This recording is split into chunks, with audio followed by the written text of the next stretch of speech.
है कि अपनी इम्यूनिटी बढ़ानी है आपको, और इम्यूनिटी बढ़ाने के लिए अभी के लिए जो इंडिया का बेस्ट और इंडिया जो हर बार फॉलो करता है, ट्रेडिशनल वे है इंडिया का, वो है आयुर्वेदा। और इसी आयुर्वेदा को हम अपनी ढाल बनाते हुए किस तरीके से हमारी इम्यूनिटी बढ़ाकर हम इससे लड़ सकते हैं, इसके बारे में हमें परेश जी देशमुख सर हमें आज गाइड करने वाले हैं। ये सेमिनार हम माहेश्वरी महिला मंडल औरंगाबाद और माहेश्वरी बहु मंडल औरंगाबाद के साथ लेने जा रहे हैं। इसके पहले भी हमारे कुछ सेमिनार्स हो चुके हैं। मैं सभी से रिक्वेस्ट करना चाहूंगा कि उनके वीडियोस ऑफ कर लीजिए ताकि हमारी आवाज आपके पास प्रॉपरली पहुंच सके। मैं भाई बजरंग भाई नावंदर से रिक्वेस्ट करता हूँ कि वो आगे की प्रोसीडिंग। थैंक यू वैभव। सभी लोग से निवेदन है उनका वीडियो और ऑडियो म्यूट कीजिए ताकि सभी को आवाज क्लियर आ सके। किसी के पीछे साउंड चल रहा है, गाना चल रहा है। राजेश्वरी बांगड़।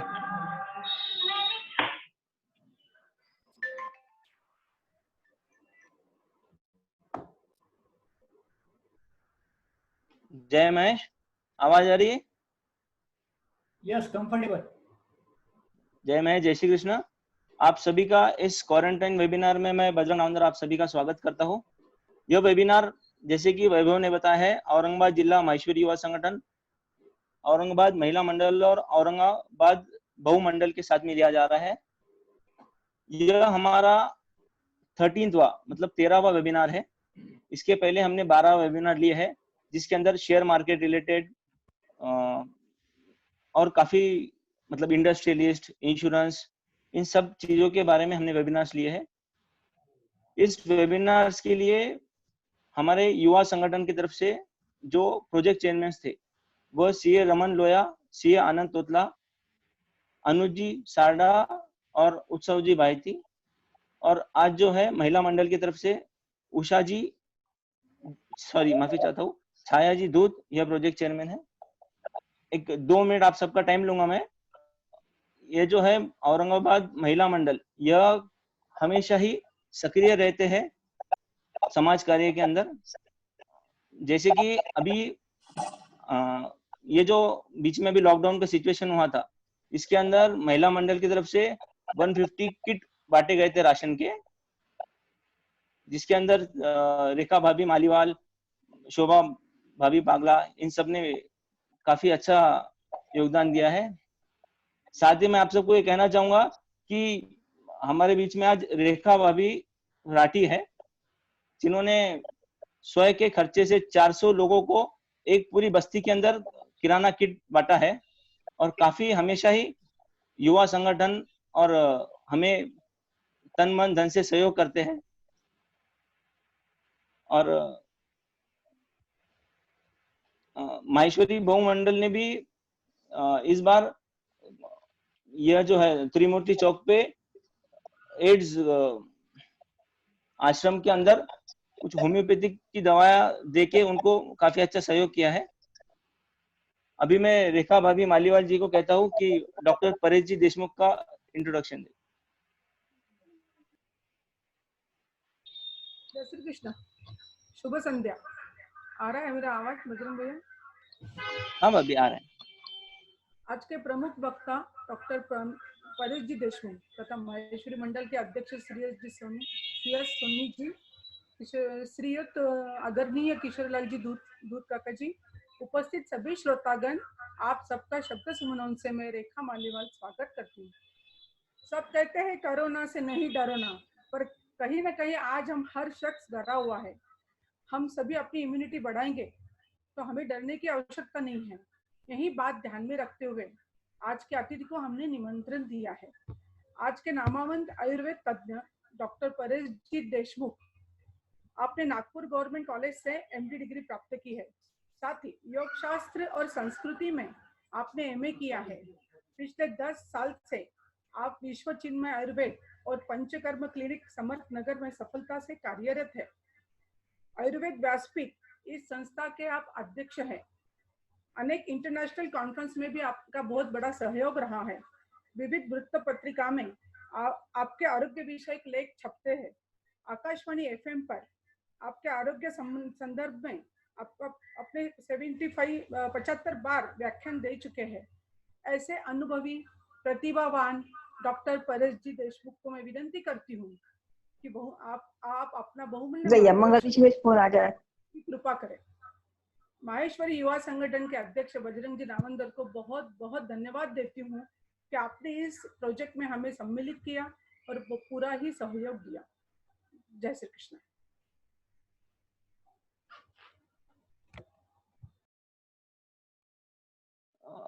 हेलो, मैं रिक्वेस्ट करना सर। चाहूंगा परेश जी देशमुख सर से। एक मिनट वैभव जी, एक मिनट माफी चाहता हूँ। आज हमारे बीच में माहेश्वरी मंडल के अध्यक्ष CS बहू भी है। CS बहू को मैं एक दो शब्द कहने के लिए बोलता हूँ।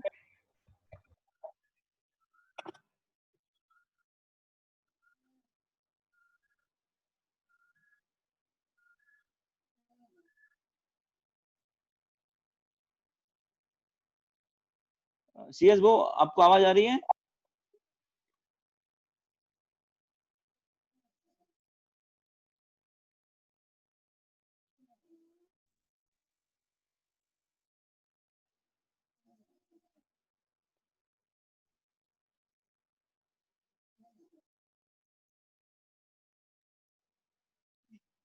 शायद CS बहू हमारी आवाज नहीं सुन रहे। सर बजरंग भाई, CS भाऊ नहीं है, शायद भाभी है। CS भाऊ बाहर है। अच्छा, चलेगा। परेश सर, यस, शुरू करना है। Yes sir. Yes sir. Yes, मेरी आवाज आ रही है सबको? एकदम क्लियर है सर। चलो, सबसे पहले तो माहेश्वरी समाज मंडल का, युवा संगठन का, माहेश्वरी बहुमंडल का, इन सबका और महिला मंडल, इन तीनों का मैं आभार व्यक्त करता हूँ कि मुझे यहाँ पे बात करने की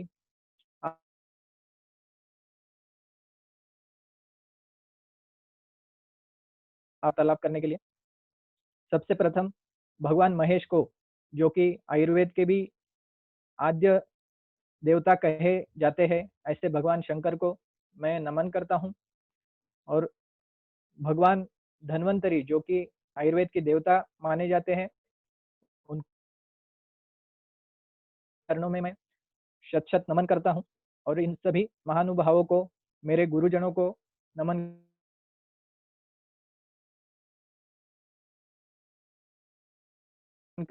ताकि मैं मराठी में थोड़ा सा कंफर्टेबल महसूस करता हूँ, इसलिए मैं आज का व्याख्यान आपके सामने मराठी में प्रस्तुत करने जा रहा हूँ। किसी भी को इससे आपत्ति होगी या फिर कुछ समझने में दिक्कत होगी तो आप लेक्चर के अंत में मुझे इसके बारे में पूछ सकते हैं। वैसे मैं हिंदी बोल लेता हूँ, लेकिन उतनी फ्लुएंट नहीं जितनी मराठी बोलता हूँ, तो इसलिए मैं आपका आज का लेक्चर जो है वो मराठी में आगे करूंगा। तर आजचा आपला विषय जो आहे तो अतिशय महत्त्वाचा आणि सध्याच्या घडीला जे बाहेर वातावरण आहे त्या अनुषंगाने संयुक्तिक असा जो विषय आहे तो की आयुर्वेदाने प्रतिकार क्षमता कशी वाढवायची। बाहेर आता आपण सगळेजण दिवसेंदिवस घट्ट होत चाललेला आहे। सगळेजण टेन्शन मध्ये आहेतच। प्रत्येकाला ही भीती आहे की उद्या हा आजार मला झाला तर कसं, आणि या आजारापासून वाचण्यासाठी मी काय करू शकतो। आणि या आजाराच्या दहशतीमुळे बघा, सॅनिटायझर जे की कधी आपण फारसं वापरत नव्हतो, आता लिटरनी सॅनिटायझर वापरायला लागले, सगळेजण मास्क वापरायला लागले, हातामध्ये ग्लोव्ज आले, वेगवेगळ्या ज्या वस्तू आपण कधी घेतल्या नव्हत्या त्या वस्तू आपण विकत घ्यायला लागलो। घरामध्ये इतके 2-2, 3-3 आपण स्वप्नात देखील विचार केला नव्हता, आणि हे सगळं आज आपल्याला समोर घडताना दिसून येतंय।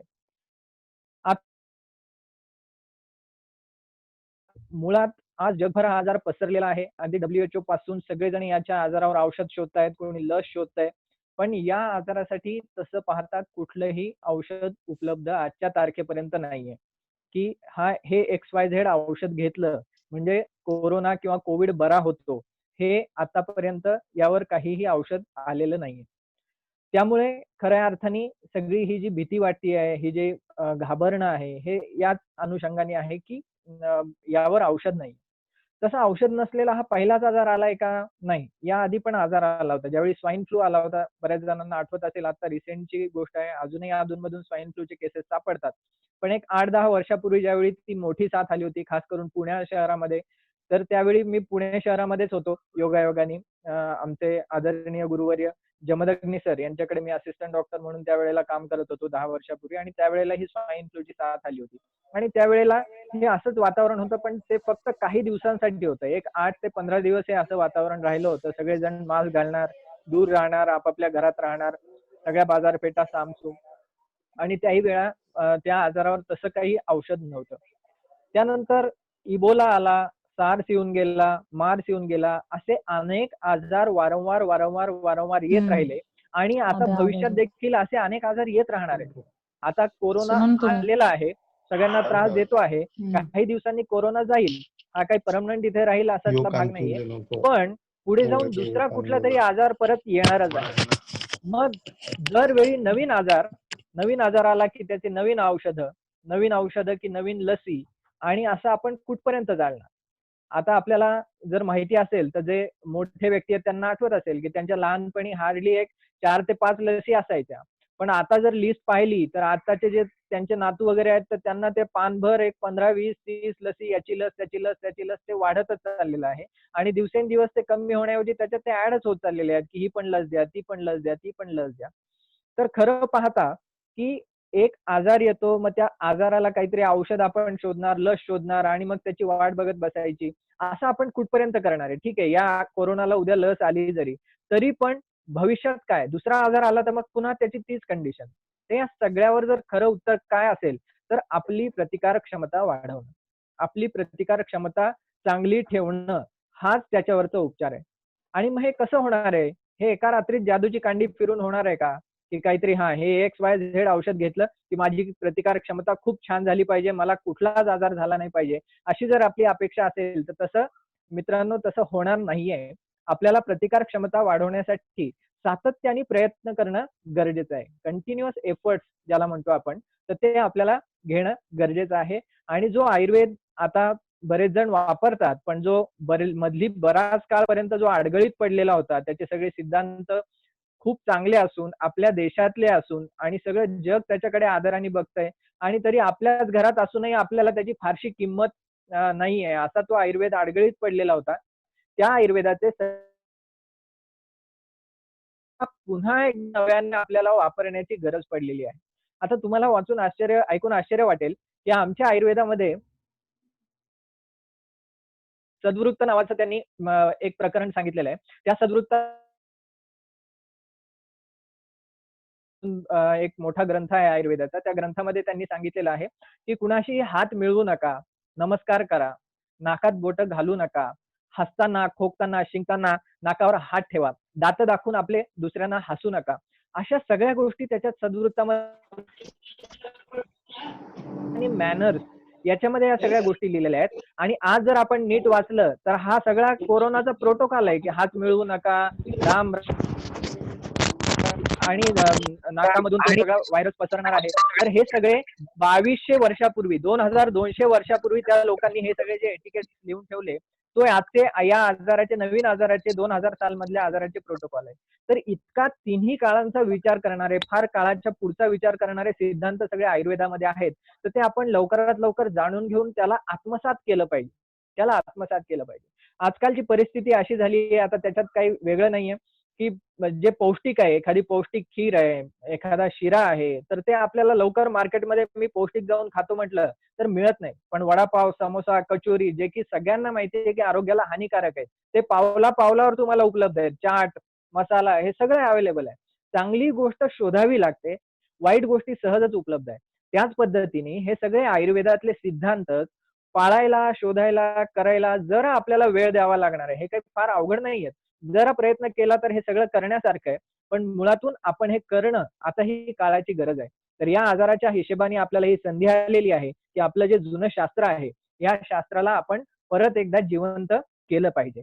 तर प्रतिकारक क्षमता वाढवण्यासाठी आयुर्वेदामध्ये खूप साऱ्या गोष्टी आहेत. आता कुणी आलं की आमच्याकडे पेशंट आले की सगळ्यात पहिले विचारतात, तर तुमच्याकडे कॅन्सरला ट्रीटमेंट आहे तुमच्याकडे डायबिटीसला ट्रीटमेंट आहे का, सर तुमच्याकडे कोरोनाला ट्रीटमेंट आहे का, तर असंही अनेकांनी विचारलं. सर आयुर्वेदात कोरोना सांगितलेलं, कोरोना हा जरी नावाने आलेला नसला कोरोना, तरी पण शेवटी होणार तो माणसाच्या शरीरात आहे, त्याचे काहीतरी लक्षणं असणार आहेत आणि त्या सगळ्या लक्षणांचं वर्णन यांनी आधीच केलेलं आहे. आता हे जे काही व्हायरल आजार आहेत, हे दरवर्षी आपण बघतो की वेगवेगळ्या, खास करून लहान मुलांचे दवाखाने, विशिष्ट सीझन चेंज झाला की दवाखान्यात गर्दीच गर्दी, पाय ठेवायला जागा नाही.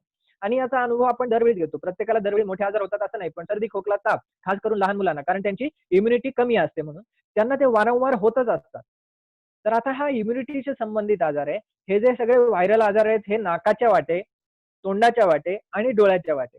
सध्याचा जो कोविड-19चा जो आजार आहे, कोरोना मुळे नोवामुळे पसरणारा, तर तो पण त्याच्या शरीरात जाण्याचे 3च मार्ग आहे. कोणी तुमच्या अंगावर फेकला तर तुम्हाला काही होणार नाहीये. तुमच्या शर्टवर आहे, पॅन्टवर आहे, तर त्यांनी होणार. अंटिल अँड अनलेस जोपर्यंत तुम्ही इन्फेक्शन झालेलं काहीतरी पदार्थ तुमच्या नाकाच्या, तोंडाच्या आणि डोळ्याच्या संपर्कात येणार नाही, तोपर्यंत तो व्हायरस तुमच्या शरीरात जाऊ शकत नाही. त्याच्या शरीरात जाण्याचे 3च मार्ग आहेत. एकतर डोळा आहे, नाक आहे किंवा तोंड आहे. त्याच्यामुळे मास्क घालून आपण या दोघांचं प्रोटेक्शन करतो, नाकाचं आणि गॉगल पण घालणं आवश्यक आहे. असं नाही की केवळ मास्क घातला म्हणजे झालं. जर एखाद्या नोन इन्फेक्शन असलेल्या माणसाच्या, त्यांनी मूळ खरं तर मास्क लावणं गरजेचं आहे आणि त्याचे जंतू, व्हायरसेस आपल्या डोळ्यांद्वारे आतमध्ये जाऊ शकतात, म्हणून आपण गॉगल लावणं पण गरजेचं आहे. आता हे जर 3 मार्ग असतील व्हायरस पसरण्याचे, तर आमच्या आयुर्वेदामध्ये सांगितलेलं आहे की रोज सकाळी तुम्ही अंजन केलं पाहिजे. तर अंजन हे काही जणांना माहिती असेल, काही जणांना माहिती नसेल. तुम्ही जे काजळ लावता ना, तर ते साधं ब्युटीचं बनवलेलं काजळ आहे. आयुर्वेदामध्ये स्पेशल त्याची विधी वर्णन केलेली आहे की अंजन कसं बनवावं आणि ते अंजन रोज डोळ्यामध्ये टाकायचं, म्हणजे डोळ्यांची शुद्धता होते आणि त्या अंजन सगळे अँटीव्हायरल, अँटीबॅक्टेरियल कंटेंट आहेत. म्हणजे तुम्ही रोज जर डोळ्यामध्ये अंजन टाकलं, 12ही महिने रोज अंजन करायला सांगितलेलं आहे. ते जर केलं तर तुम्हाला मधून तुमचे व्हायरस जाणारच नाही. आयुर्वेदात दुसरी गोष्ट सांगितलेली आहे, नस्य करा रोज. दिवसातून 14 वेळा नाकात तेल टाकायला सांगितलेलं आहे आयुर्वेदात. तेल असतात जसे की अणू तेल आहे, वचा तेल आहे, साधं तिळाचं तेल आहे, हे किंवा खोबऱ्याचं तेल पण तुम्ही टाकू शकता. 2-2 थेंब जर रोज नाकामध्ये टाकलं, तर तेल जे आहे ते उत्तम जंतुघ्न म्हणून काम करतं. तेलामध्ये कुठलेही व्हायरस, बॅक्टेरिया ग्रो होत नाही. त्याच्यामुळे की कुणी अँटिसेप्टिक आणा, काहीतरी हे आणा, डेटॉल आणा, असं हे आजकाल झालं. पण जुने लोक पहिले म्हणायचे, "अरे त्याला गोड तेल लाव." कारण त्यांना माहिती होतं की तेल हे अँटीबॅक्टेरियल आहे. एकदा तेल लावलं की त्याच्यात पुढे बॅक्टेरिया ग्रो करत नाहीत. त्यामुळे नाकात तेल टाकलं आपण दिवसातून 14 वेळा, तर नाकात कुठलेही व्हायरस, जंतू ग्रो होत नाहीत. आता 14 वेळा सोडा, किमान आपण दिवसातून 2 वेळा, 3 वेळा तरी टाकू शकतो. रोज नाही तर किमान सध्या जी परिस्थिती आहे व्हायरसची, तर त्याच्यानुसार हे जे नस्य आहे, याला आम्ही नस्य म्हणतो, हे नस्य करायला पाहिजे. लोक 14-14 वर्ष नाकाचा आणि तेलाचा संबंध येतो.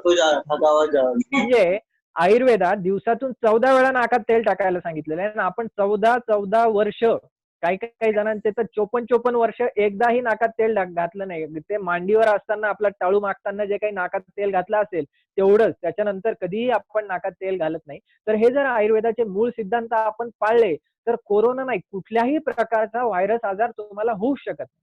आणि तिसरं आहे मुख किंवा तोंड. तर याच्यासाठी गंडूस सांगितलेलं आहे. एक 4 चमचे तिळाचं तेल कोमट करून तोंडामध्ये धरायचं आणि फिरवून व्यवस्थित गार्गल करून थुंकून द्यायचं 1-2-3 मिनिटांनी आणि छानपैकी गरम पाण्याने गुळण्या करायच्या. यांनी तोंडामधली सगळ्या श्लेष्मल त्वचेचं, घशाचं, सगळ्यांचं रक्षण होतं आणि तुम्हाला नाकातून, तोंडातून, डोळ्यातून होणारे आजार कोणतेही होत नाही. त्यामुळे हे जे 3 गोष्टी जो व्यक्ती रोज करत असेल, तर त्या व्यक्तीला आज कोरोना आला, उद्या अजून कुठला जरी आजार आला, तरी त्याला काहीही चिंता करायची किंवा घाबरायची गरज नाही. कारण त्याला ते आजार होणारच नाहीत. कारण ह्या तिन्ही गोष्टींचं प्रोटेक्शन त्यांनी आधीच करून ठेवलेलं आहे. त्यामुळं की आयुर्वेदामध्ये त्यांना हे माहिती होतं की हे सगळे जे व्हायरस येणार आहेत, हे सगळे वेगवेगळे येणार आहेत. खरं पाहता आपल्याला वाटतं आपली लोकसंख्या खूप आहे, पण आपण इथे अल्पसंख्याक आहोत. पाहिजे. हे जग जे आहे, हे सगळे सूक्ष्म जीवाणू, व्हायरस यांनी भरलेलं आहे. करोडोच्या संख्येने आहे. एकदा आपण शिंकलं की त्याच्यातून एका शिंकेतून आपल्या 1 कोटी जर व्हायरस बाहेर पडत असतील, तर एकूण जगामध्ये व्हायरसची संख्या किती आहे? हा एक कोरोना व्हायरस झाला, असे शेकडो व्हायरस, असे शेकडो बॅक्टेरिया, मुंग्या, म्हणजे आपण इथे अल्पसंख्य आहोत. त्यामुळे आपण स्वतःची काळजी घेणं आवश्यक आहे. तर आयुर्वेदातल्या रोज करण्याच्या गोष्टीपैकी एक अंजन, नस्य आणि जर गंडूश हे 3 गोष्टी केल्या तर तुम्हाला या तिन्हांपासून खूप चांगलं संरक्षण होईल. खरं तर प्रतिकारक क्षमता या तिघांनी तुमच्या त्या 3 अवयवाची होणार आहे, जेणेकरून व्हायरस जिथून खास करून अटॅक करतो. पण एवढंच करून पुरेसं नाहीये. प्रतिकारक क्षमतेचं असं काही मॅजिक किंवा जादूचं चला मी एक 50,000चं औषध घेतो, 1,00,000चं घेतो, 2,00,000चं घेतो. एकदाच द्या मला काय ते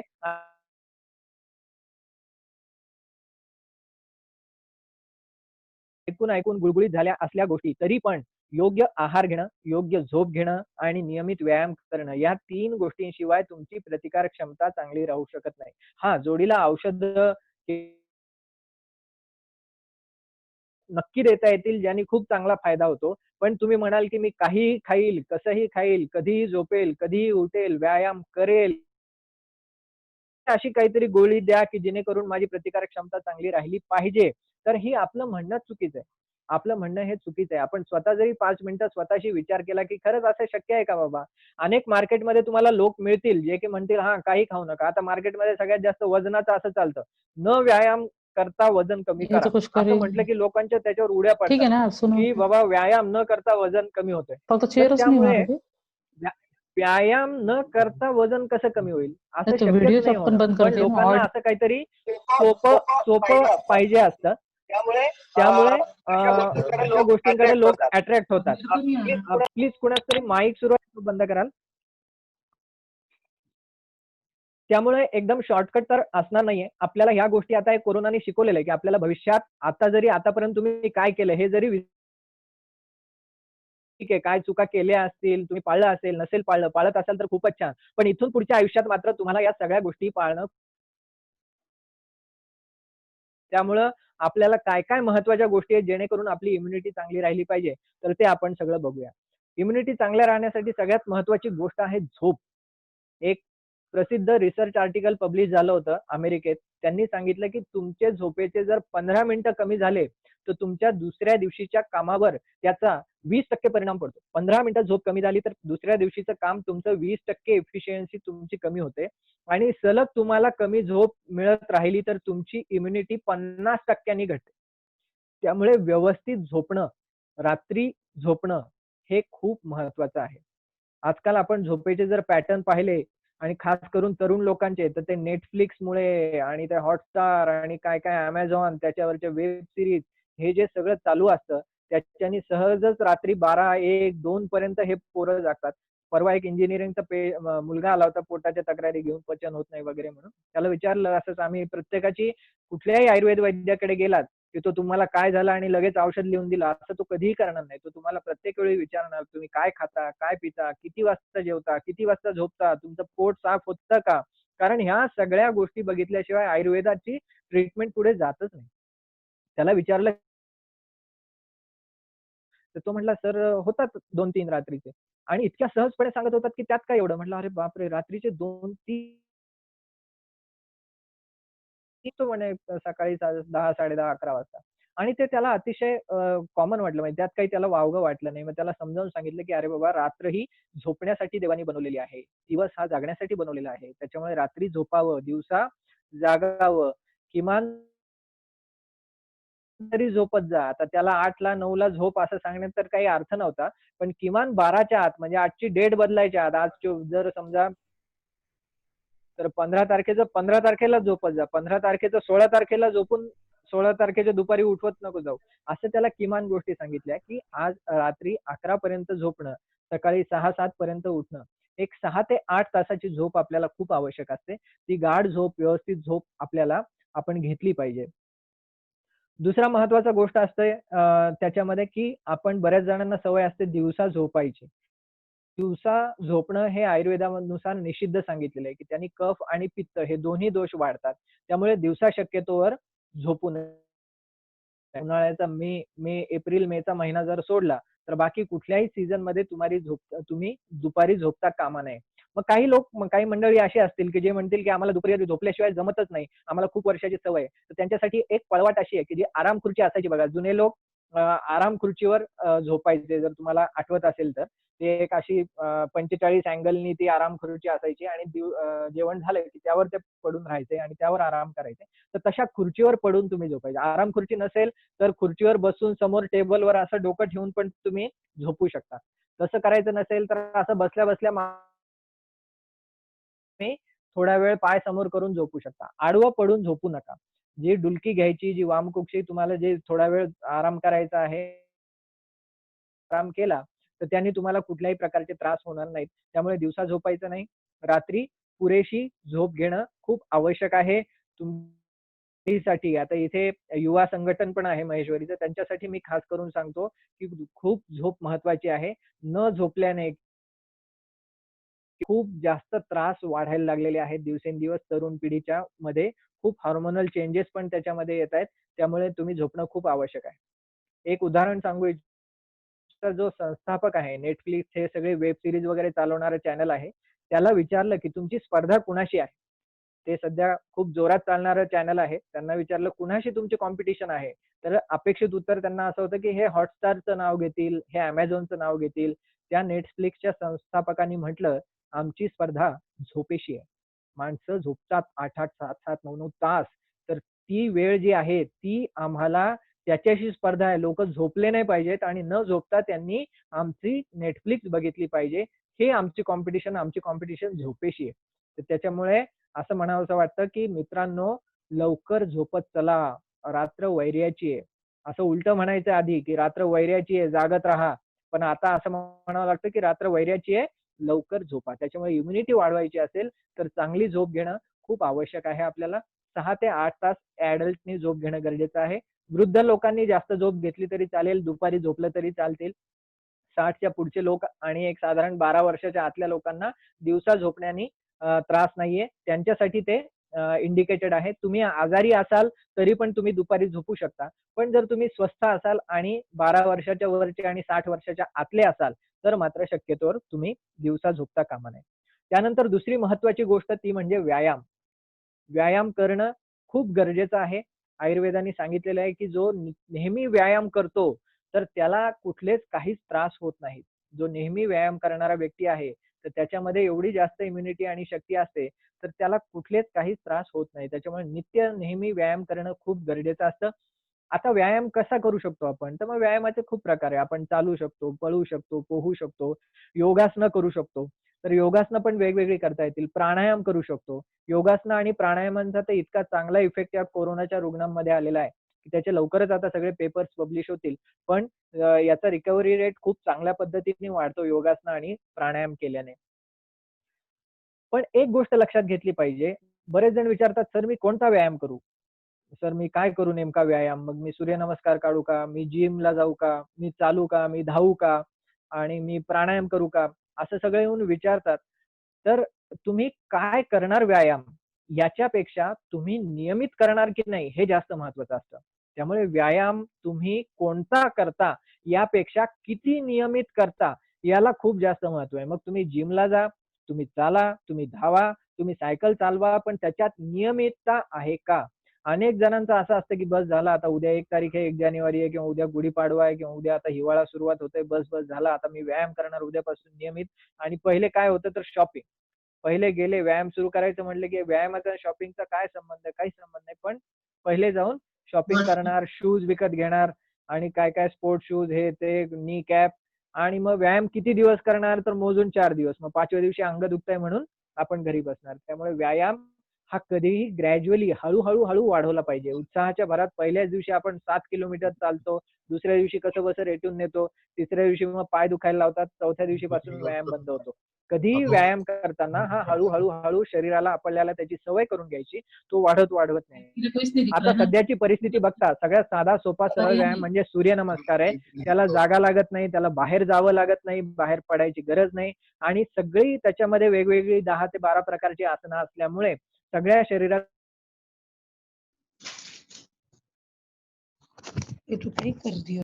गुडघ्याचे त्रास आहेत, कंबरेचे त्रास आहेत, त्यांनी फक्त तो घालू नये. अदरवाईज सगळ्यांनी अगदी 3 सूर्यनमस्कारापासून सुरुवात करा. नाही तर उत्साहाच्या भरात पहिल्याच दिवशी 12, 15, 20 सूर्यनमस्कार, पाय, डोकं सगळंच दुखायला लागतं. 3 पासून सुरुवात करायची. 3-3 दिवसाला एक वाढवत न्यायचा. 3 दिवसानंतर 4 घालायचे. परत पुढच्या पहिला आता शरीराला कुठलाही त्रास न होता आपण छान पद्धतीने व्यायाम करू शकतो आणि आपली प्रतिकार क्षमता वाढवू शकते. त्यामुळे सूर्यनमस्कार करणं, प्राणायाम करणं खूप महत्वाचं आहे. प्राणायामाने फुफ्फुसाची आपली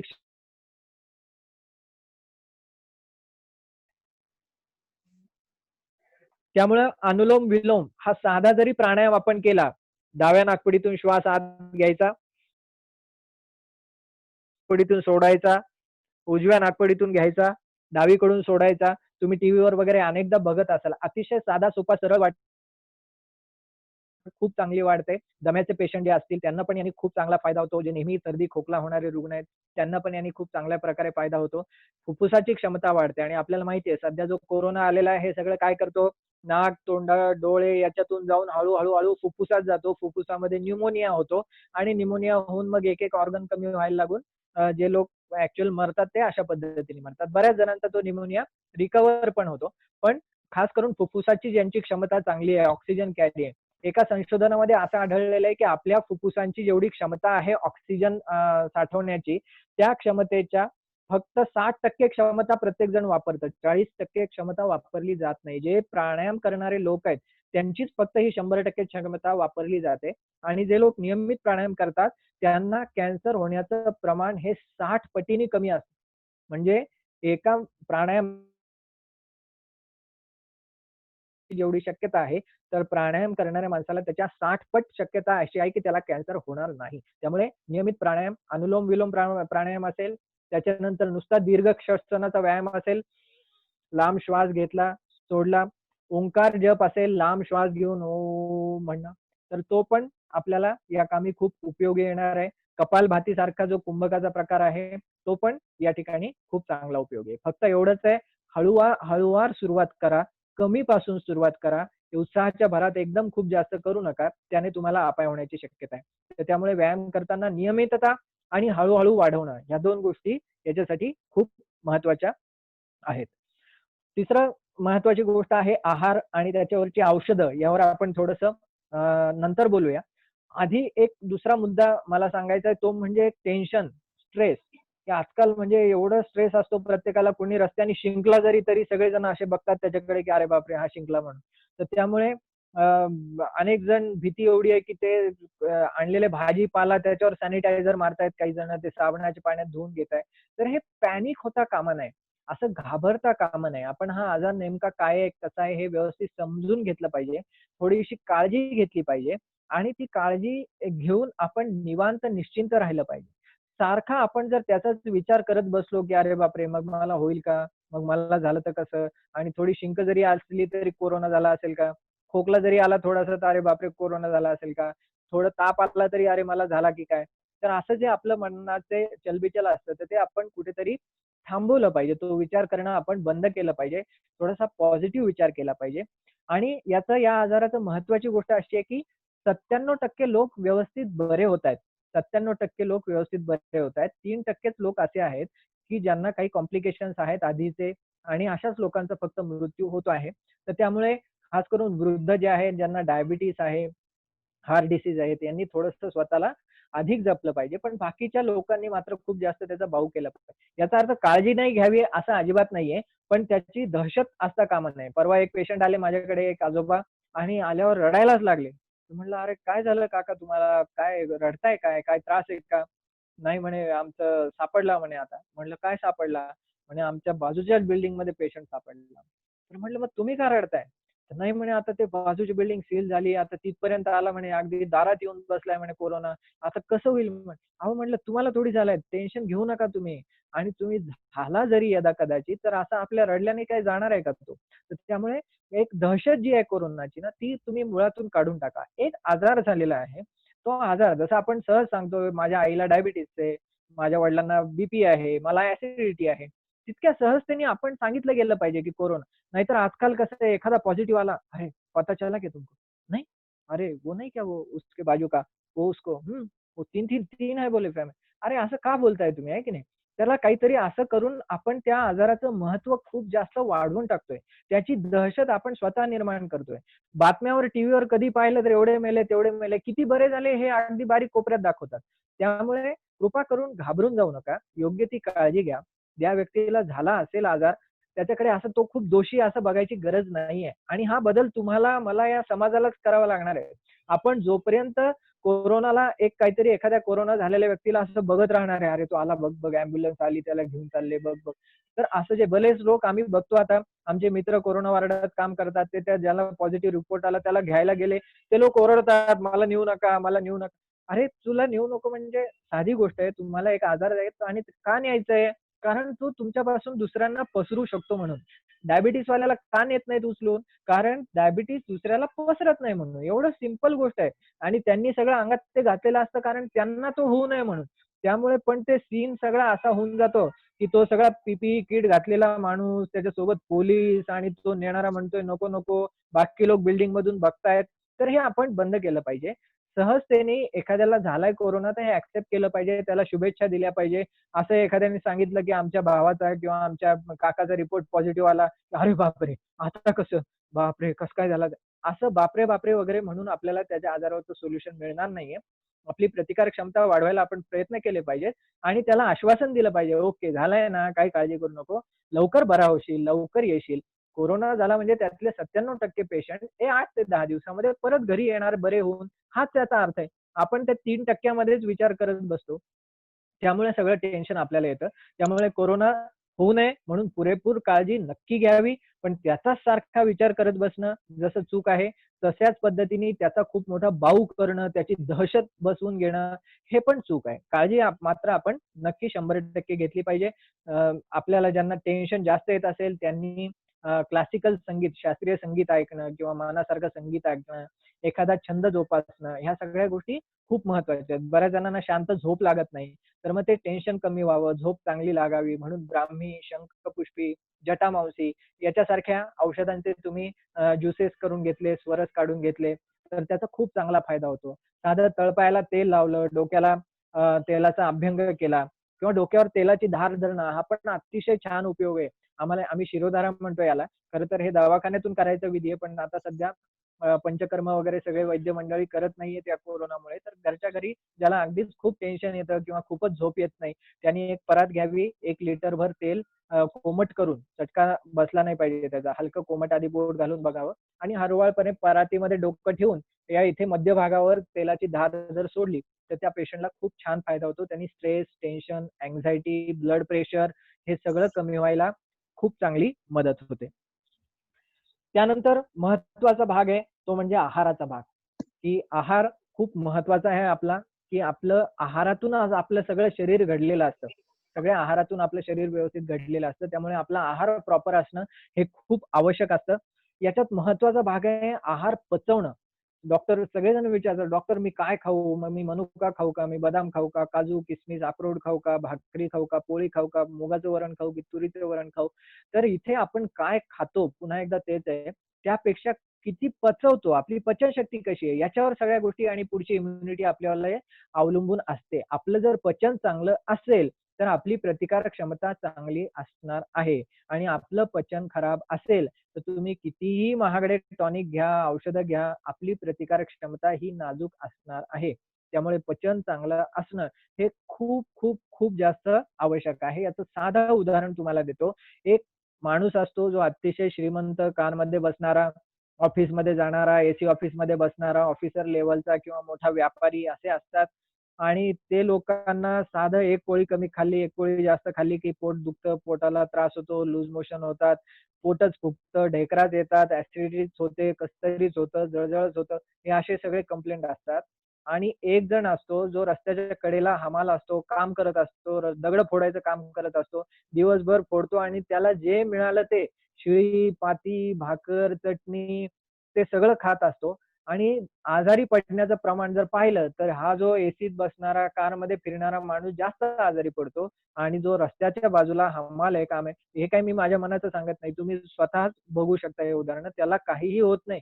तो शिळं खातो, मिरची खातो, ठेचा खातो, 2 दिवसाचं शिळं खातो, तरीही त्याला ना ऍसिडिटी होते, ना त्याचं पोट फुगत. हे सगळं का होतं? कारण त्याची पचनशक्ती चांगली आहे. त्याची पचनशक्ती का चांगली आहे? कारण तो कष्टाची कामं करतो, तो व्यायाम करतो म्हणून.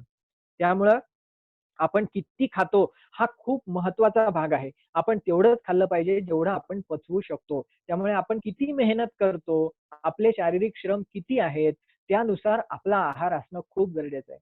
आमचे मोठे वैद्य होते, वैद्य बागेवाडीकर शास्त्री म्हणून. तर ते म्हणायचे, की माणूस जो आहार खातो त्याच्या अर्ध्यातून त्याचं स्वतःचं पोट भरतं. तो जेवढा आहार खातो त्याच्या अर्ध्या आहाराने त्याचं स्वतःचं पोट भरतं आणि उरलेल्या अर्ध्या आहाराने डॉक्टरचं पोट भरतं. तर हे विनोद जरी वाटत असला तरी हे खूप मोठं तथ्य आहे. आपण आपल्या गरजेपेक्षा खूप जास्त खातो. खूप जास्त खातो. त्यामुळे आपल्याला सगळे प्रॉब्लेम्स असतात. माझ्याकडे एक काही दिवसांपूर्वी आई आली होती मुलाला घेऊन. म्हटले, "डॉक्टर हा मुलगा खातच नाही हो, नीट जेवतच नाही. याला थोडंसं सांगा समजावून." म्हटलं, "हो का रे बाबा, काय नाही खात? कसं-कसं देताय तुम्ही त्याला खायला?" "काही नाही," म्हणे, "मी ती सकाळी शाळा असते त्याची 7 वाजता जायचं असतं. मग मी मोठा ग्लास भरून त्याला दूध देते. मग 9 वाजता त्याची शॉर्ट रेसेस होते. त्या शॉर्ट रेसेसमध्ये मग तो त्याचा डबा खातो. मग 12 वाजता पुन्हा लाँग रेसेस होते. मग त्याच्यात तो त्याचा दुसरा डबा खातो आणि 2 वाजता घरी आला की मग जेवायला मागतच नाही." म्हटलं, "मग काय करता तुम्ही?" "मग काय मी जबरदस्ती बसून त्याला खाऊ घालते." मग खाऊ घातलं की 5 वाजता तो दूध पितो आणि रात्री मग भुकेचं नावच काढत नाही हो तो. मग मग त्याला रात्री मग पुन्हा मला त्याला भूक लागेल कशी? त्या व्यक्तीला, त्या मुलाला भूक लागेल कशी? काय केलं त्यांनी? झोपेतून उठला, दूध पिलं, शाळेत गेला, बसून राहिला, डबा खाल्ला छोटा, परत बसून राहिला, मोठा डबा खाल्ला, शाळेत बसमध्ये बसून घरी आला. त्याने कुठलीच हालचाल केली नाही, तो खेळला नाही, काहीच नाही, तर त्याला भूक लागणार कशी? तर त्यामुळे आपण जेवढी गरज आहे त्यापेक्षा जास्त खातो आणि मग परत त्याच्यापासून आपल्याला त्रास होतात. आयुर्वेदाने याच्यासाठी खूप चांगलं सांगितलेलं आहे. आयुर्वेद सांगतो, आपल्या पोटाचे 3 भाग आहेत असं समजावं. 3 भाग. पहिला भाग जो आहे तो सॉलिड आहार खावा. सॉलिड म्हणजे पोळी आहे, भाकरी आहे, भाजी आहे, यासारखा सॉलिड आहार. दुसरा भाग जो आहे तो लिक्विड आहार. दुसरा जो भाग आहे तो आवाज येतोय ना माझा व्यवस्थित? दुसरा भाग जो आहे तो लिक्विड आहार खायला सांगितलेला आहे. लिक्विड आहार म्हणजे वरण असेल, कढी असेल, आमटी असेल, तर यासारखे आहार खायला सांगितलेला आहे. लिक्विड आहार म्हणजे 3 भाग करायचे पोटाचे. एक भाग सॉलिड आहार, दुसरा भाग लिक्विड आहार आणि तिसरा भाग आहे तो मोकळा ठेवायचा. तो खायचा नाही, तो मोकळा ठेवायचा आहे दोषांसाठी, ते पचनासाठी. त्यामुळे कधीही आपल्याला जेवढी भूक आहे त्यापेक्षा कमी खाल्लं पाहिजे. जर आपल्याला आजार होऊ नयेत असं वाटत असेल, बघा मी स्वतः डॉक्टर आहे, वैद्य आहे. पण मी तुम्हाला अशी टिप देतोय किंवा तुम्ही माझ्याकडे येता कामा नये आजारासाठी. सदिच्छा म्हणून भेटायला या, की सर छान झालं तुमचं लेक्चर वगैरे. पण आजारी पडून तुम्ही माझ्याकडे जर यायचं नसेल तुम्हाला, तर त्याच्यासाठी महत्वाची टिप ही आहे, की आपल्याला जेवढी भूक आहे त्यापेक्षा कमी खा. आपल्याला 3 पोळ्यांची भूक असेल, 2.5च खाव्या. 4ची भूक असेल, 3.5च खाव्या. 1ची असेल, अर्धीच खावी. त्यामुळे आमचे सर नेहमी सांगायचे, जमदग्नी सर, की आपल्याला भूक आहे की नाही? असं जर वाटत असेल, की बाबा जेवावं की जेवू नये? असं ज्यावेळी शंका येत असेल, त्यावेळी जेवू नये. त्यावेळी जेवू नये. जेव्हा शंका आहे, मी जेवू की नको जेवू? तेव्हा जेवू नये. आणि ज्यावेळी आपल्याला मलमूत्राचे वेग आले असतील, की टॉयलेटला जाऊ की नको जाऊ? त्यावेळी जाऊन यावं. आलं लक्षात? टॉयलेटचा जर वेग असेल, जाऊ की जाऊ नको असं वाटत असेल, तेव्हा जाऊन यावं आणि जेवावं की जेवू नये असं वाटत असेल, तेव्हा जेवू नये. त्यामुळे आपण किती खातो याला खूप महत्व आहे. भुकेपेक्षा कमी खावं, पचेल तेवढाच आहार खावा.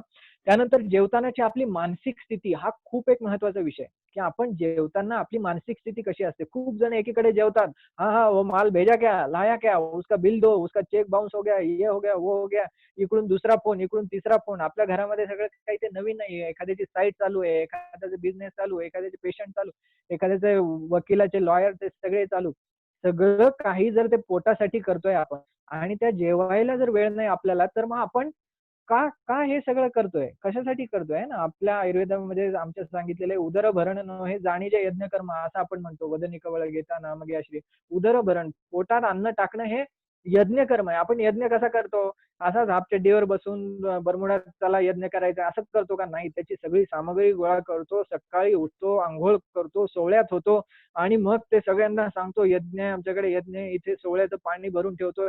हे सगळी विधी करून आपण यज्ञ करतो. तशा पद्धतीने जेवताना एकाग्र मनसा भुंजेत, एकाग्र मन करून ध्यान लावून की बाबा ह्या अन्नातून माझ्या शरीराचं पोषण होणार आहे, त्यामुळे असं मी जेवायचं. आणि आजचं दुसरं बरं असं नाही, फोन नाही तर दुसरं एक काय, टीव्ही समोर. म्हणजे जेवणाचा घास आणि टीव्हीचं रिमोट दोन्ही सोबत असलंच पाहिजे. म्हणजे असं आजकालची फॅशनच आहे. स्वयंपाकघरात जेवणं, मांडी घालून जेवणं हे खूप कमी होत चाललेलं आहे. आमचे काही मित्र आहेत त्यांना मांडी घालूनच बसता येत नाही. त्यांना डायनिंग टेबलवर किंवा सोफ्यावरच जेवायची एवढी सवय झालेली आहे. कोमोड असतात परत.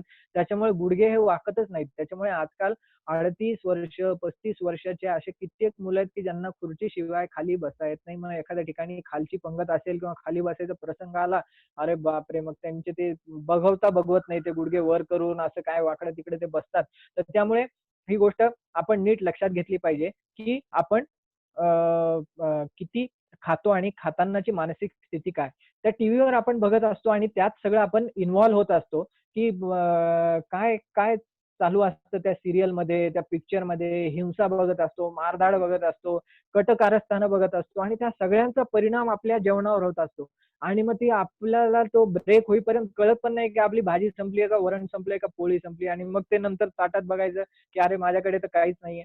तर हे खूप चुकीचं आहे. असं नेहमी करत राहिले तर तुमची इम्युनिटी कमी होणार आहे, तुमच्या शरीराचं पोषण चांगलं होणार नाहीये, तुमचे लवकर केस गळणार आहेत, केस लवकर पांढरे होणार आहेत, डोळ्याखाली सुरकुत्या येणार आहेत, डोळ्याखाली काळे वर्तुळे येणार आहेत आणि किती फेस पॅक लावले तरी ते वर्तुळे जाणार नाहीत.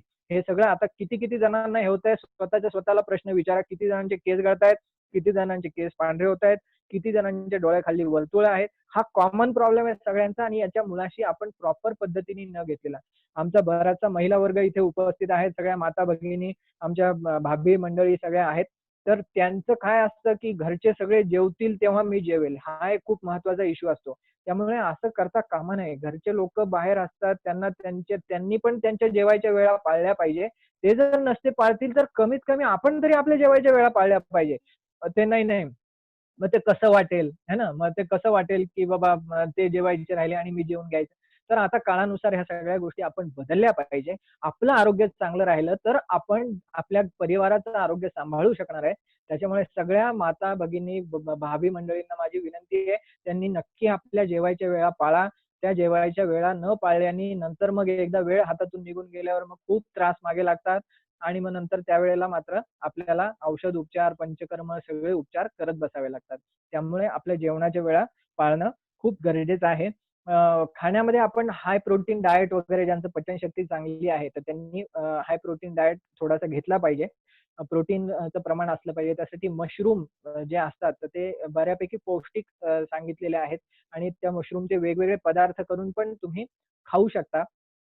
त्यामुळे मशरूम आपण अवश्य एक साधारण आठवड्याभरात 100-200 ग्रॅम मशरूम तरी आवर्जून खाल्लं, तर ज्यांची पचनशक्ती चांगली आहे त्यांनी आवर्जून मशरूम खाल्लं पाहिजे.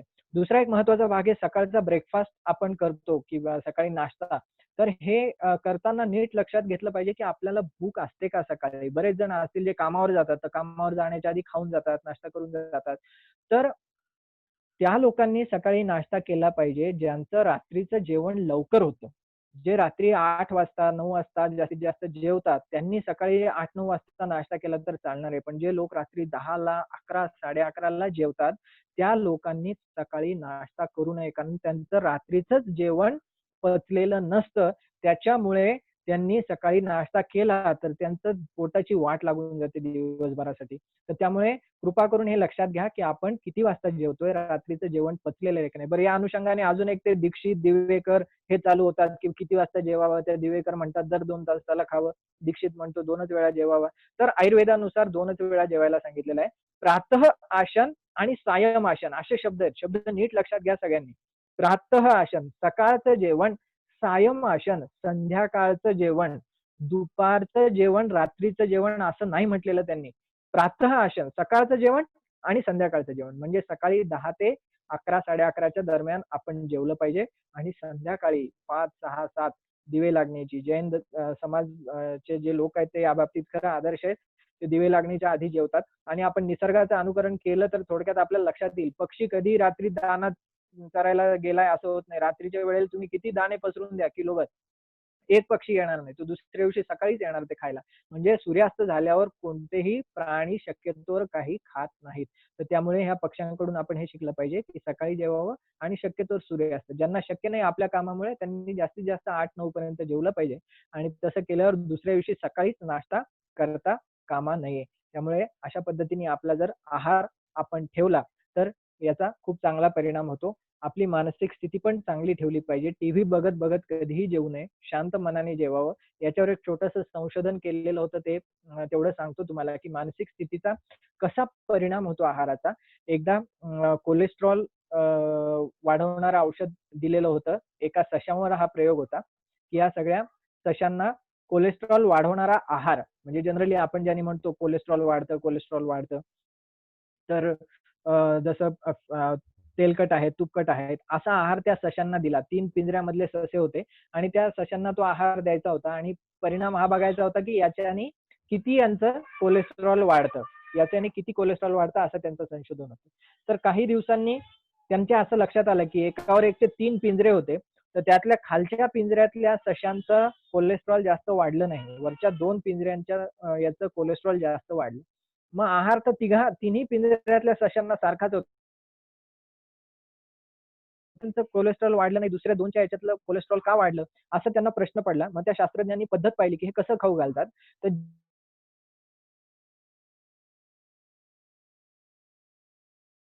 त्या पहिले खाली उघडायची. उघडल्यावर सगळे ससे असायचे, तर आपल्या सगळ्यांना ससा ऑब्व्हियसली आवडतो, मग क्यूट दिसतो म्हणून ती अशी सशांच्या पाठीवरून हात फिरवायची, त्यांना गोंजारायची आणि त्यांना खायला द्यायची. आणि त्यांनी एकदा खायला सुरुवात केली की वरच्या 2 पिंजऱ्यामध्ये ती फक्त अन्न ठेवून द्यायची. त्यांना ती गोंजारत नव्हती. मग यांना हे लक्षात आलं, यार हे गोंजारण्याने काहीतरी फरक होतोय, की हा गोंजारण्याचा काहीतरी भाग आहे. मग त्यांनी काय केलं, त्यांनी प्रयोग थोडासा बदलला. त्यांनी एका पिंजऱ्यातल्या सशांना गोंजारायला सुरुवात केली. दुसऱ्या पिंजऱ्यातल्यांना नुसतंच अन्न द्यायचं आणि तिसऱ्या पिंजऱ्याला अन्न द्यायचं आणि त्यांना भीती दाखवायची, घाबरवायचं, काहीतरी टोचायचं, त्रास द्यायचा, असं करायला सुरुवात केली. म्हणजे अन्न सारखंच तिन्ही पिंजऱ्यातल्या सशांना अन्न सारखं होतं. फक्त एकाला प्रेमाने खाऊ घातलं, एकाला काहीच नाही, ना प्रेम ना द्वेष, आणि तिसऱ्याला मात्र त्रास देऊन अन्न खायला दिलं. असं 3 प्रयोग केले आणि काय आश्चर्य, त्यांना काही दिवसानंतर असं आढळलं की ज्यांना गोंजारून खाऊ घातलं त्यांचं कोलेस्ट्रॉल अजिबात वाढलं नाही. ज्यांना नुसतंच खाऊ घातलं त्यांचं कोलेस्ट्रॉल काही प्रमाणात वाढलं आणि ज्यांना त्रास देऊन खाऊ घातलं त्यांचं कोलेस्ट्रॉल खूप जास्त प्रमाणात वाढलं. एकच आहार 3 पिंजऱ्यातल्या सशांना खाऊ घातला. तिघांची मानसिक स्थिती वेगळी होती. पहिले ससे जे होते ते आनंदात होते, कारण त्यांना गोंजारलं जात होतं, अंजारलं जात होतं. दुसरे न्यूट्रल होते, त्यांचा कोलेस्ट्रॉलचा आहार खाल्ला, कोलेस्ट्रॉल वाढला. तिसऱ्यांची मानसिक स्थिती टेन्शनची होती, तणावाची होती, भीतीची होती आणि त्याच्यामुळे त्याच आहाराचा त्यांच्यावर सगळ्यात वाईट परिणाम झाला. म्हणजे आपण कितीही चांगलं अन्न खात असू पण आपलं लक्ष त्याच्याकडे नसेल, आपलं डोकं दुसरीकडे असेल, आपल्या डोक्यात टेन्शन असतील, भीती असेल, सगळे काहीतरी दबाव असतील, समोरचं काहीतरी बघत आपण त्याच्यात इन्व्हॉल्व होऊन आता हे सासू सांगेल का सुनेला, सून कळवेल का सासूला, हे असं जर काही भांडणं बघत आपण जर खात असू तर ते आपल्याला पचणार नाहीये. त्याच्यामुळे आपण शांत एकाग्र मनाने खाणं खूप आवश्यक आहे. असं जर अन्न पचलं तर खूप छान पद्धतीने आपल्याला आपल्या शरीराचं पोषण होतं आणि इम्युनिटी चांगली राहायला मदत होते. हे सगळ्या गोष्टी आपल्याला नियम साधे, सोपे, सरळ आहेत. काही अवघड सांगतोय मी अशातला भाग नाहीये. पण हे पाळल्याने आपली हळूहळू इम्युनिटी बिल्ड होणार आहे आणि मग आपण कुठल्याही आजाराला तोंड द्यायला आपण शक्य होणार आहे आपल्याला. आमच्या आयुर्वेदात एवढं डिटेल वर्णन केलेलं आहे, काय सांगू तुम्हाला. म्हणजे हे सगळं सांगायला अख्खा दिवस पण कमी पडेल, इतकं सगळं आहाराविषयी, खाण्याविषयी, झोपेविषयी, पिण्याविषयी, व्यायामाविषयी वर्णन केलेलं आहे. पाण्याचं पण खूप लोक सकाळी उठून विनाकारण पाणी पितात. कृपया हात जोडून विनंती आहे, कुठलंही काही वाचलं की खूप भरपूर पाणी प्या. भरपूर पाणी कशाला प्या, काही गरज नाहीये भरपूर पाणी पिण्याची. आपल्या शरीरामध्ये संवेदना सगळ्या दिलेल्या आहेत. आपल्या शरीरामध्ये लहान मुलं त्याला काहीच कळत नसतं, पण तो बरोबर येऊन सांगतं की आई मला भूक लागली, आई मला पापा दे, आई मला सू आली. त्याच्या येत असतो, तसं आपल्याला तहान लागली त्याच्यामुळे जाता येता विनाकारण ग्लास पाणी, सकाळी उठलं की पाणी प्या.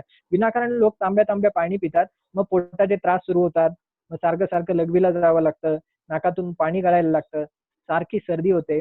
आमचे धर्माधिकारी सर, आमचे गुरु, ते खूप छान वाक्य म्हणायचे. ते म्हणायचे की जे खूप पाणी पितात त्या लोकांना वर्षातून 2दा सर्दी होते आणि ती 6-6 महिने राहते. वर्षातून 2दा सर्दी होते आणि 6-6 महिने राहते, म्हणजे वर्षभरच सर्दी असते त्यांना. तर त्यामुळे जे लोक हमखास नाक गळणारे त्यांनी स्वतःला विचारावं, आपण किती पाणी पितो. पाणी पित असेल तर ते बंद केलं पाहिजे. जेव्हा तहान आहे तेव्हा, जेवढी तहान आहे तेवढंच आपण पाणी पिलं पाहिजे. या बाहेरच्या सध्याच्या वातावरणात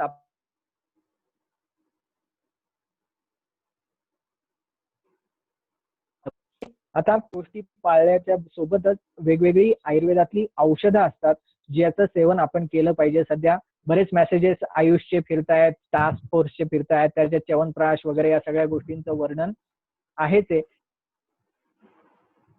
पण नक्की केल्या पाहिजेत. त्या व्यतिरिक्त लवकरच मार्केटमध्ये एक चांगलं औषध येणार.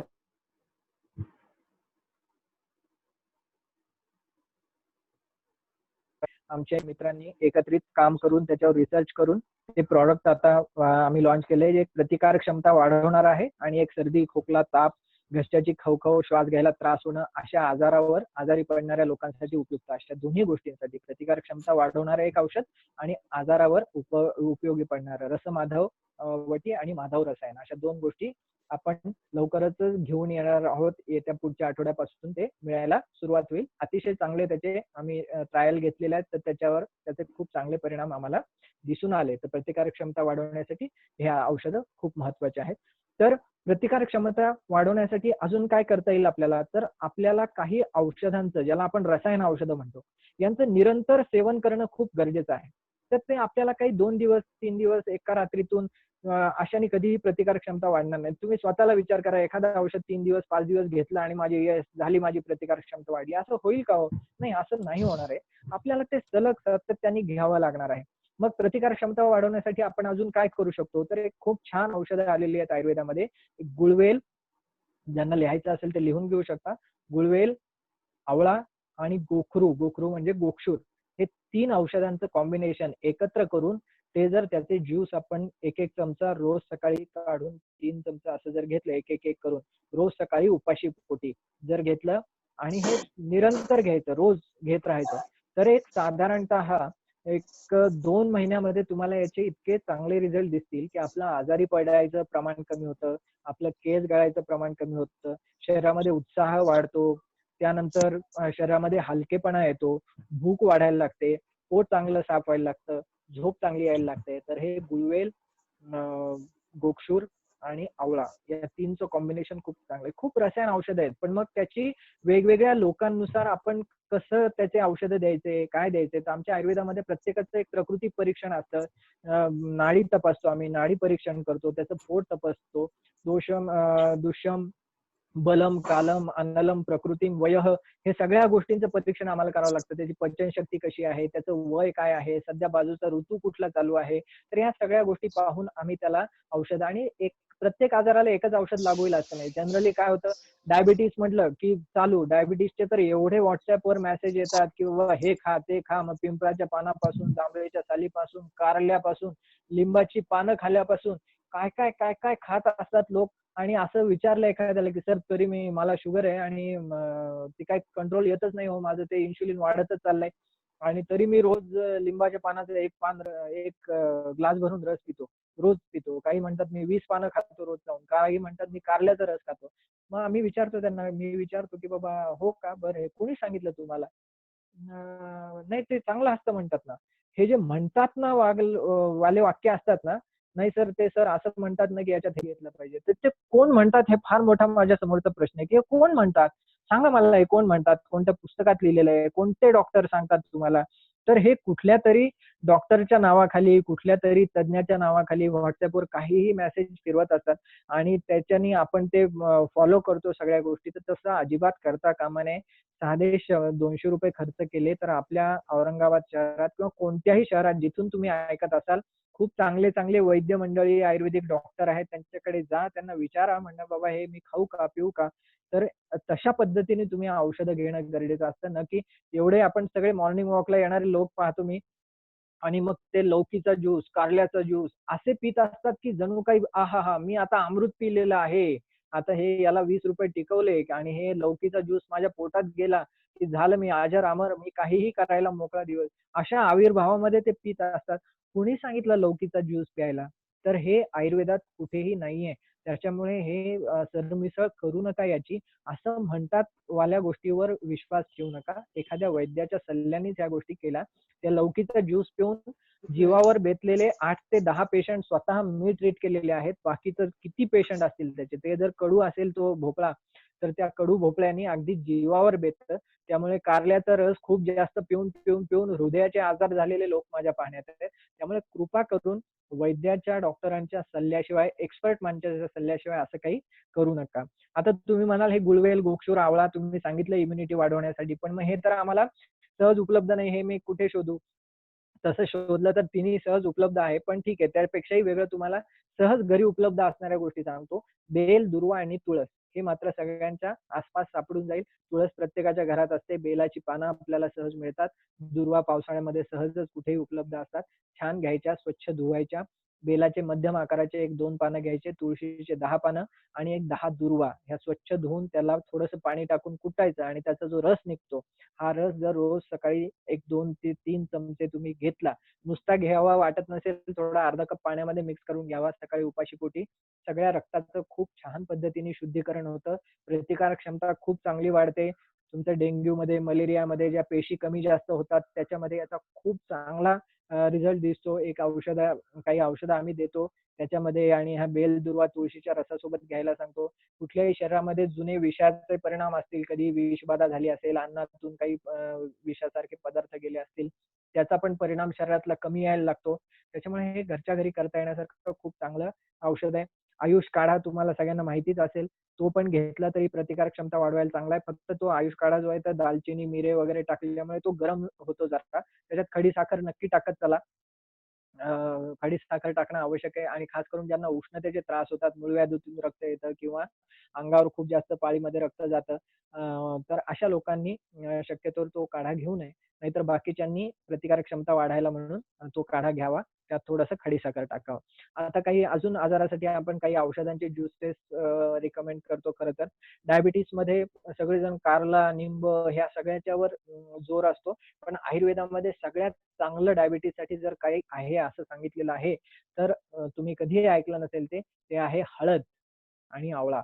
या दोघांचं जे कॉम्बिनेशन आहे ते आयुर्वेदानुसार डायबिटीससाठी सगळ्यात चांगलं कॉम्बिनेशन आहे. मेहेशू धात्री निशा असं म्हटलेलं आहे, की प्रमेहामध्ये धात्री आणि निशा. धात्री म्हणजे आवळा, निशा म्हणजे हळद.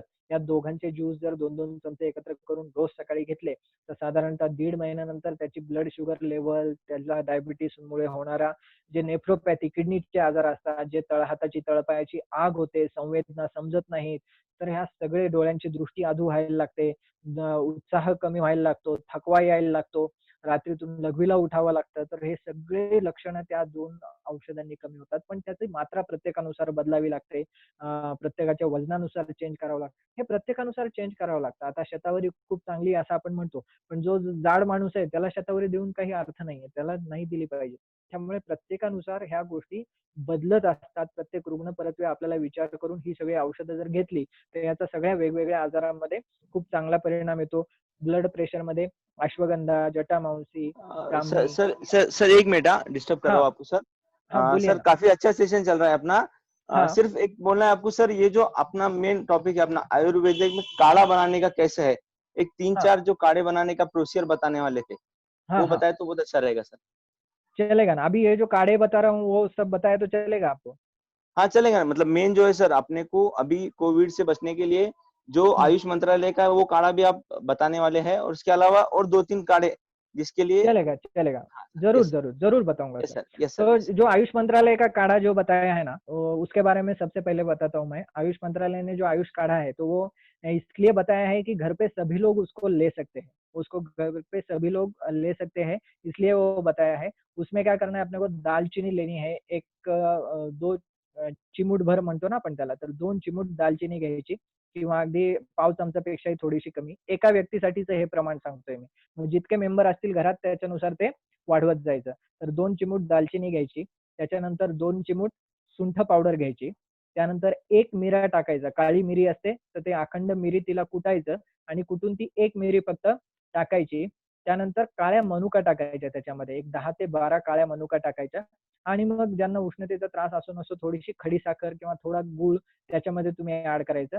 1 कप पाण्यामध्ये हे सगळ्या गोष्टी एवढ्या टाकायच्या. 2 चिमूट दालचिनी, त्याच्यानंतर 2 चिमूट सुंठ पावडर, 1 मिरा, काळा मनुका आणि 1 कप पाण्यामध्ये टाकून त्याला चांगलं खडीसाखरेचा खडा त्याला उकळायचं आणि अर्धं आटलं की त्याला गाळून प्यायचं. त्याच्यामध्ये तुळशीची पानं टाकली तरी चालतात. एक 4-5 तुळशीची पानं घ्यायची आणि ती त्याच्यामध्ये टाकून ते आपण पिऊ शकतो. तर हा जो काढा आहे, तर हा काढा आपल्याला घरात जितके मेंबर असतील मग त्याच्या प्रमाणामध्ये तुम्ही हा आयुष काढा तयार करून पिऊ शकता. दुसरा अजून एक महत्त्वाचा काढा आपण घेऊ शकतो या कंडिशनमध्ये, तर तो म्हणजे सुंठ आणि हळदीचा काढा. तर एक पाव चमचा सुंठ, पाव चमचा हळद ही एकत्र करून पाण्यामध्ये उकळायची. त्याला प्रमाण परत तेच, एका व्यक्तीसाठीचं पाव चमचा हळद, पाव चमचा सुंठ, 1 कप पाण्यामध्ये टाकून त्याला खळखळ उकळायचं. चांगलं उकळून अर्धं आटलं, चहासारखं उकळायचं त्याला, अर्धं आटलं की गाळून त्याला प्यायचं. तर हाही काढा याच्यामध्ये खूप चांगल्या पद्धतीने उपयोगी आहे. गोल्डन मिल्क म्हणजे हळदीचं दूध पण याच्यामध्ये आपण घेऊ शकतो. फक्त एवढंच करायचं, म्हशीचं दूध शक्यतोवर घ्यायचं नाही किंवा गाईचं दूध घ्यायचं नाही. सॉरी, म्हशीचं दूध घ्यायचं नाही. गाईचं दूध घ्यायचं शक्यतोवर याच्यामध्ये. तर गाईचं दूध अर्धा कप, पाणी टाकायचं अर्धा कप, नुसतं दूध नाही घ्यायचं. नुसतं दूध नाही घ्यायचं. तर अर्धा कप दूध, अर्धा कप पाणी, त्याच्यामध्ये अर्धा चमचा हळद टाकायची, त्याला चांगलं उकळायचं आणि ते उकळलं की थोडंसं आटू द्यायचं त्याला आणि मग ते गोल्डन मिल्क किंवा हळदीचं दूध हे पण खूप चांगलं आहे रेस्पिरेटरी सिस्टीमसाठी, प्रतिकारक क्षमता वाढवण्यासाठी. कोणीतरी म्हटलं आयुष काढा पुन्हा सांगा, तर मी पुन्हा सांगतो त्यांच्यासाठी. आयुष काढा 2 चिमूट दालचिनी, 2 चिमूट सुंठ पावडर, 1 मिरा कुटून आणि एक 10 ते 12 काळ्या मनुका हे सगळे एकत्र टाकून आणि तुळशीची 4 पानं त्याला आणि खडीसाखरेचा एक छोटासा खडा, 2 चिमूट दालचिनी, 2 चिमूट सुंठ पावडर, 1 मिरं कुटून, त्याच्यानंतर 10 ते 12 काळ्या मनुका आणि खडीसाखरेचा छोटा सुपारी एवढा खडा हे सगळं एकत्र टाकून उकळायचं पाण्यामध्ये, 1 कप पाण्यामध्ये उकळायचं आणि अर्धा आटलं की गाळून प्यायचं. हे एका माणसासाठीचं प्रमाण.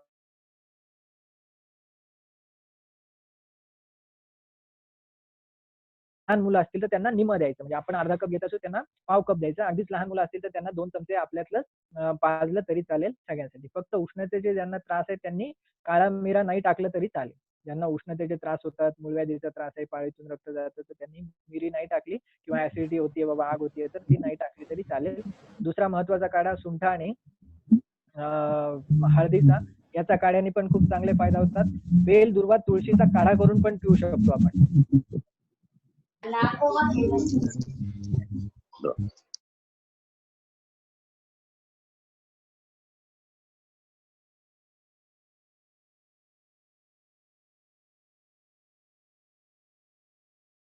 हां, थोडंसं स्क्रीन गेलं होतं काही कारणाने.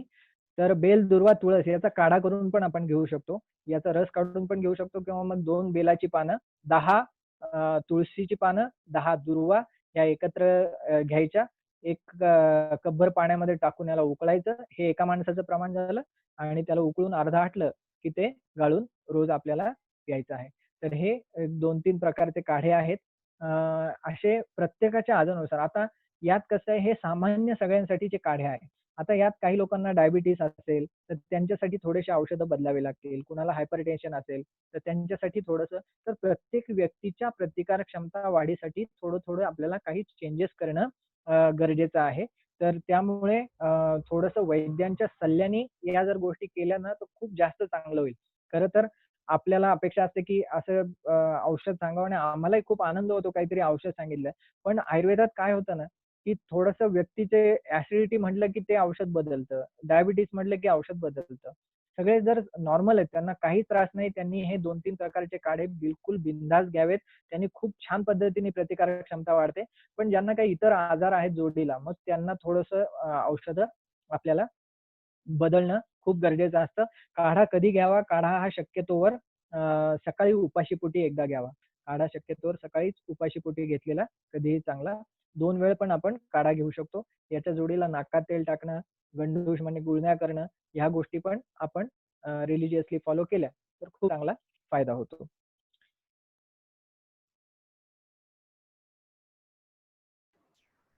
येस, तर मला वाटतं आपल्याला वेळ बराच झालेला आहे. मला जेवढा वेळ दिला होता त्यातला वेळ तो आपला बऱ्यापैकी झालेला आहे. बऱ्याच जणांचे काही प्रश्न देखील असतील, त्याच्यासाठी पण आपण एक 10 मिनिटं ठेवूया आणि या ठिकाणी मी माझ्या व्याख्यानाला पूर्णविराम देतो. आपल्या सगळ्यांशी संवाद साधून मला खूप आनंद वाटला. आजकालच्या ऑनलाईन पद्धतीने तुम्ही मला प्रत्यक्षात जरी नसले तरी तुमचा संपर्क, तुमचं हसणं हे मला जाणवत आहे की सगळेजण तुम्ही मन लावून ऐकताय आणि तुम्ही हे सगळं मन लावून ऐकल्याबद्दल तुमचे खरोखर आभार. आणि माहेश्वरी महिला मंडळ, माहेश्वरी युवा संघटन, माहेश्वरी बहुमंडळाचे मी पुन्हा एकदा आभार मानतो. कुणाला काही प्रश्न असतील तर तुम्ही आपण प्लीज विचारू शकता. सगळ्यांनी एकेकाने कृपा करून प्रश्न विचारा. सर प्रश्न चॅट बॉक्स मध्ये आलेले आहेत, ते मी एक वन बाय वन घेतो. एकदा रमन जी, हाँ बोलो, विचारा. 1 मिनट पहले वोट ऑफ थैंक्स दे देते हैं, बाद में फिर क्वेश्चन आंसर सेशन लेंगे. यस यस यस, कनक जी, भाभी मल, वोट ऑफ थैंक्स करिए. हेलो, आवाज आ रही है भैया? हाँ, आपकी आ आवाज रही क्लियर आ रही. जय उमा महेश. सभी को हमारा आज की कोरोना महामारी बीमारी में पहले तो हम लॉकडाउन पीरियड से गुजर रहे थे, तब हम स्टे होम स्टे सेफ थे, परंतु अब समस्या और भी बढ़ गई है. ऐसे समय हमें स्वयं के स्वास्थ्य के साथ परिवार के सभी सदस्य का इम्यूनिटी पावर कैसे बढ़ाई जाए, यह बात ध्यान में रखते हुए आज हमने यह वेबिनार का आयोजन किया था, जिसमें हमें आज के हमारे स्पीकर डॉक्टर परेश जी देशमुख, जो MD आयुर्वेद है, इनका बहुत अमूल्य मार्गदर्शन मिला. साथ ही उन्होंने डाइजेशन, होममेड काढ़ा और नींद पूरी होना, एक्सरसाइज करना, टेंशन फ्री रहना, ऐसे सब सरल भाषा में हमें समझाया और मार्गदर्शन किया. सभी बातों का गाइडेंस हमें आज मिला. हम औरंगाबाद जिला माहेश्वरी युवा संगठन, माहेश्वरी महिला मंडल औरंगाबाद, माहेश्वरी बहुमंडल औरंगाबाद की ओर से डॉक्टर परेश जी देशमुख सर का तहे दिल से आभार मानते हैं और विशेष धन्यवाद देते हैं. साथ ही वेबिनार में उपस्थित हमारे औरंगाबाद जिला अध्यक्ष सतीश जी लड्डा अंकल, माहेश्वरी मंडल औरंगाबाद CS सोनी अंकल, आदरणीय किशोरलाल जी धूत अंकल, औरंगाबाद जिला अध्यक्ष स्मिता जी मुदड़ा, श्रीमती रेखा जी राठी, श्रीमती सूर्यमाला जी मालानी, सो बबीता जी करवा, माधुरी जी दुप्पड़, प्रांजल जी बसेर, साक्षी जी नावंदर और जो भी पदाधिकारी हमसे छूट गए हैं, ऐसे सभी का हम आभार मानते हैं. साथ ही आप सभी श्रोता, आपको भी बहुत बहुत धन्यवाद जो आप हमारे साथ इस व्याख्यान में जुड़े और सुना. प्रत्यक्ष अप्रत्यक्ष रूप से जिन्होंने भी इस वेबिनार में हमें साथ, सभी का आभार, बहुत बहुत धन्यवाद. जय महेश. थैंक यू भाभी. अभी सर कुछ क्वेश्चंस लेते हैं. आपका हाँ, टाइम? बिल्कुल. हाँ टाइम है ना सर. एक क्वेश्चन था, फल शाम में खाना चाहिए क्या? हेलो, आवाज आ रहा है सर? हाँ, अभी आ रहा है. सर फल रात के समय खाना योग्य है या नहीं, ये पूछा है एक ऑडियंस ने. फल रात के समय खाना योग्य है नहीं, एक्चुअली इसके ऊपर वो डिपेंड करता है. जो डाइजेशन के लिए हेवी फल होते हैं, जैसा आम है, केला है, चीकू है, तो ऐसे फल जनरली रात में चाहिए. जो डाइजेशन में हल्के है, जैसे दाड़िम है, मुनक्का है, मौसम्बी है, जो कि हल्के है पाचन ओके ओके है। लेकिन फल के बारे में एक और जानकारी आपको दे दूं। फल ये आयुर्वेद के हिसाब से आपको अगर खाना है तो ये भोजन की शुरुआत में फल खाने के लिए कहे गए हैं। तो भोजन की शुरुआत में फल खाइए। जनरली क्या होता है, खाना खाने के बाद में फल खाए जाते हैं, जो कि गलत है। और फल और दूध एक साथ कभी नहीं खाना है। कुछ आयुर्वेद में विरुद्ध आहार करके कहे गए हैं कि फल और दूध एक साथ खाना, इसमें से वो विरुद्ध आहार हो जाता है। तो इसलिए वो बिल्कुल खाना मना है। इसलिए वो जो फ्रूट सैलेड खाते हैं या फिर मिल्क शेक हम जो बनाते हैं तो एकदम गलत है। कभी कभार टेस्ट के लिए खा लिया, कभी फंक्शन में खा लिया तो अलग बात है, लेकिन फ्रिक्वेंटली दूध और फल एक साथ ओके ओके ओके है, लेकिन वो भोजन के शुरुआत में खाना चाहिए। ओके सर, नेक्स्ट क्वेश्चन रेखा भाभी से है। रेखा भाभी आप लाइव हो, आप क्वेश्चन पूछ सकते हैं। कोण मालपाणी ना? हाँ हाँ हाँ हा, आयुर्वेदिक औषधाची एक्सपायरी डेट असते का? आणि जितके जुने तितके चांगले हे सूत्र चूर्ण सर्वांना लागू पडते का? खूप खूप छान प्रश्न विचारला तुम्ही भाभी। खरं तर काय आहे की ऍक्च्युअल आयुर्वेदाच्या औषधांना एक्सपायरी डेट असते। आयुर्वेदाच्या औषधांना एक्सपायरी डेट असते। आयुर्वेदाचे औषधं एक्सपायर होतात। आमच्या संहिता ग्रंथांमध्ये क्लिअर कट लिहिलेलं आहे, चूर्ण 2 महिन्यामध्ये, त्याच्यानंतर च्यवनप्राश सारखी औषधं 1 वर्षामध्ये, हे गुटीवटी ज्या आहेत ह्या साधारणतः 3 ते 5 वर्षामध्ये एक्सपायर होत असतात। मग आता हे कुठून आलं, जितकी जुनी तितकी चांगली? तर जितकी जुनी तितकी चांगली ह्या दोनच गोष्टी आहेत आयुर्वेदामधल्या। पुराणेस्युर गुणैर्युक्ता आसवो धातवो रसहा, असं आमच्या आयुर्वेदात म्हटलेलं आहे की जेवढं जुनं तेवढं चांगलं आहे।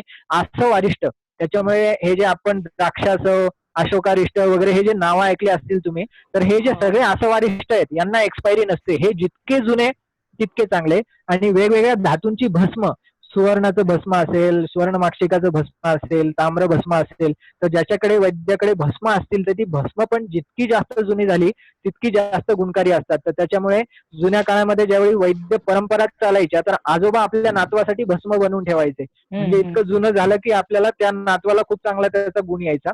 पण हे दोनच गोष्टी, बाकी सगळ्या गोष्टींना एक्सपायरी डेट नक्की आहे, कालांतराने त्या खराब होतात। त्यामुळे जर मेडिकल वाला असं सांगत असेल की याला एक्सपायरी नसते, जितकं जुनं चांगलं, तर तो तुम्हाला उल्लू बनवतोय, हे कृपा करून लक्षात घ्या। आजकाल फक्त काय झालंय, पॅकिंग खूप चांगली आलेली आहे। जुन्या काळामध्ये एवढे छान पॅकिंग नसायचे म्हणून लवकर खराब व्हायचे।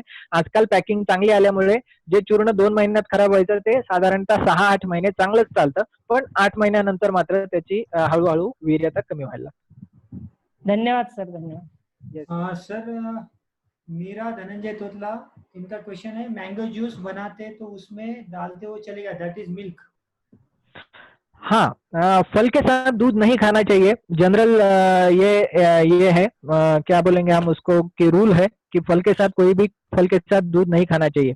लेकिन इसके बावजूद दूध का एक मित्र वर्ग करके आया है हम, कि दूध किसका किसका दोस्त है, किसका किसका मित्र है, यानी कौन कौन उसमें खा सकते हैं। तो उसमें आम का नाम है कि दूध ये आम का दोस्त है। लेकिन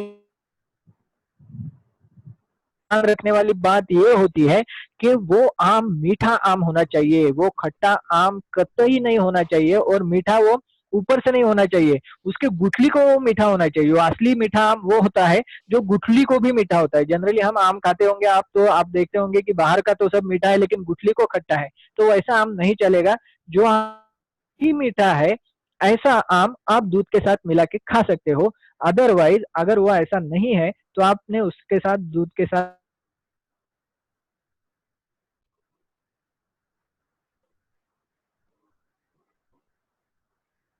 ओके, नेक्स्ट क्वेश्चन परेश जी काबरा, इनका है। परेश जी आप लाइन पे हो क्या?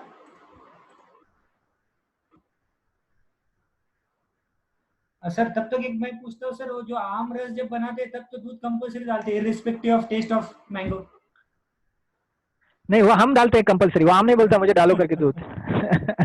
तो बहुत सी गलत बातें हैं ना, आपको बताता हूँ कि ऐसे व्यवहार में आई है, हमको भी ताजुब होता है वो कहाँ से आई है। दही ठंडा होता है ऐसा बहुत लोगों का मानना है, लेकिन हमारे आयुर्वेद संहिताओं में क्लियर कट लिखा है दही ये उष्ण होता है, गर्म होता है, और गर्मी के दिनों में दही नहीं खाना चाहिए। और जब हम ये पेशेंट को बताते हैं ना, तो पेशेंट हमारी तरफ ऐसे देखते हैं कि यार सर ने ठीक से पढ़ाई नहीं की लगता है, ऐसा वो हमारी तरफ देखते हैं। तो ये बहुत मिसकंसेप्ट फैली हुई है कोई कोई बातों के बारे में। तो सर, ये भी सर, उसी तरह का मिसकंसेप्ट है। हाँ, छाछ तो पीना चाहिए ना गर्मी में। छाछ भी उसका उसी का भाई है छाछ। तो इसलिए मैं आपको रेफरेंस भी बता दूंगा किताब का लिखा हुआ कि छाछ दही और गर्मी के दिनों में नहीं पीना चाहिए। ये मैं बाकायदा रेफरेंस, और कोई भी आयुर्वेदाचार्य ने मेरे को गलत साबित करके दिखाना मेरा ओपन चैलेंज। ओके ओके, जिस किसी को भी क्वेश्चन है वो चैट बॉक्स में लिख सकते हैं ताकि मैं पूछ सकता हूँ सर को, या फिर आप रेज द हैंड का बटन दबा सकते हैं। रमन सर, एक मिनट, मुझे हाँ। बात करना है। हाँ, परेश सर, हेलो। हाँ बोल, तेरा आवाज आ रहा है। हाँ बोलिए। हाँ सर, ये हाँ जो हाँ आपने जूस के बारे में अभी डिटेल्स बताए थे सर, तो ये जूस मुझे मतलब आपके पास में अवेलेबल रहेंगे या मुझे इसके लिए कहाँ पे हाँ। जाना होगा?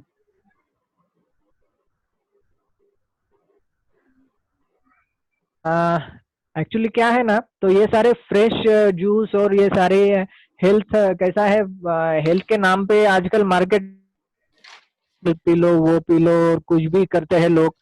तो हमारा विचार है मेरा कि ऐसा कुछ हेल्दी अवेलेबल करना सबके लिए। तो उस बारे में चल रहा है, कुछ प्रयास चल रहे हैं। तो देखते हैं, अगर पॉसिबल हुआ तो मैं जल्दी ही कुछ कर पाऊंगा उसमें, मेरा उसके ऊपर थोड़ा सा काम चल रहा है। तो फ्रेश जूसेस और जो हेल्दी है हर एक की प्रकृति, और हम जैसे सेल के लिए नहीं, हर एक के प्रकृति का परीक्षण करके हर एक पेशेंट के हिसाब से, सीजन के हिसाब से उसने कौन से ओके, प्रयास कर रहे हैं। सबका अगर सहकार्य रहा तो वो जल्दी ही आ जाएगा, तो आपको मैं उसके बारे में बता दूंगा। प्लीज सर, चलेगा। सर एक मेरा इसमें एक सजेशन है, या फिर आप हमें दे सकते हैं, देखते हैं। मैं चाहता हूँ क्या जो भी अलग अलग काइंड के जूस है हाँ based on diseases like BP, diabetes, heart patient और कोई भी, हाँ आप हाँ सपोज हमें हाँ कुछ फाइल बना के देते हो बाबा, कैसे बनाना है, क्या करना है, क्योंकि आपने जिस तरह से बताया वो तो वीडियो में है, बट अदरवाइज आपने कुछ पीडीएफ फाइल शेयर किया हमारे साथ, तो हम सब समाज में डिस्ट्रीब्यूट कर देंगे ताकि वो घर पे हाँ आसानी से बना पाएंगे। हाँ तो हाँ। ऐसा कर सकते हैं क्या? नहीं, इसमें दिक्कत क्या होती है ना कि वो करने में कुछ नहीं, लेकिन वो हर एक को लागू नहीं होता है। आयुर्वेदिक का मेडिसिन का वही है कि हर वो पुरुषम पुरुषम वीक्ष करके हर एक व्यक्ति को अलग होता है। आपको एक एक्स व्यक्ति को डायबिटीज है और वाई को भी डायबिटीज है, तो एक्स वाले को जो है वो उसके साथ में मोटापा है, उसको उसकी सांस फूलती है, उसको भूख कम लगती है, ऐसी कंडीशन है। और वाई वाला है उसको डायबिटीज है लेकिन उसके साथ में उसको एसिडिटी की शिकायत है, बवासीर की शिकायत है। तो दोनों की मेडिसिन अलग अलग रहेगी, एक ही मेडिसिन से उसका डायबिटीज कम नहीं आने वाला। तो ये बड़ी दिक्कत है उसमें, इसलिए उसमें जनरलाइजेशन होना मुश्किल है। इसलिए आपका जो सुझाव है वो देने में मैं दूंगा, लेकिन उससे लाभ नहीं होगा। क्यों नहीं होगा? क्यों तो हर एक व्यक्ति अलग होता है आयुर्वेद के हिसाब से, और उसके लिए उसका परसेंटेज, वो जो उसका कॉम्बिनेशन जो होना है, किसमें किसका डोज डालना है, कितना डालना है, वो हर एक के लिए वेरी करता रहेगा। इसलिए वो जरा देना आसान है, उससे लाभ होना मुश्किल है। सर एक मिनट, एक मिनट। हेलो। हाँ बोलिए बोलिए मैडम। सर मेरे को पूछना है, अभी वातावरण तो बहुत खराब है और वॉकिंग कर सकते नहीं। हाँ सवेरे भी दम बहुत लगता, खांसी आती, जुकाम होता, घर वाले बाहर जाने देते नहीं। तो इस समय का प्राणायाम तो घर में ठीक कर सकते, तो बाकी क्या करना चाहिए? और वार्म वाटर दिन भर पीना चाहिए क्या? गर्म ही पीना चाहिए क्या? हाँ बिल्कुल पी सकते हैं, दिन भर पीना चाहिए।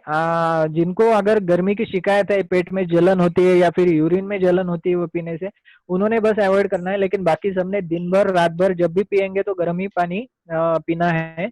चलने के बारे में आपको बता दूं कि आप अगर जहाँ पे लोग नहीं है ऐसी जगह पे चलने जाएंगे मास्क बांध के, तो उसमें कुछ ज्यादा बीमारी के हिसाब से कोई दिक्कत नहीं है, बीमारी के हिसाब से नहीं है। लेकिन अगर ठंडी से आपको तकलीफ होती होगी तो आप दोपहर में भी चलने जा सकते हैं, अगर रास्ता या फिर पार्क जहाँ सुनसान है। गवर्नमेंट ने भी अभी वैसा अलाउ किया है, तो चलना। नहीं, पर ये दमे की तकलीफ, अस्थमा की तकलीफ रही। अस्थमा की अगर शिकायत है तो फिर उसके लिए क्या ना, आप अस्थमा का अच्छे से इलाज करवा लीजिए। क्यों तो अस्थमा की दवा लेंगे तो फिर आप चल पाएंगे, और वो अस्थमा कम होगा तो आप चल पाएंगे। क्यों तो चलने के लिए दूसरा कोई अल्टरनेटिव नहीं है, चलना एक्सरसाइज वो बहुत जरूरी होता है। तो इसलिए मुझे सांस फूलती है इसलिए मैं नहीं जाता हूँ, मेरा घुटना दुखता है इसलिए मैं नहीं जाती हूँ। तो इसका इलाज ये है कि आप घुटने का ट्रीटमेंट करवा लो, मेडिसिन होते हैं कुछ।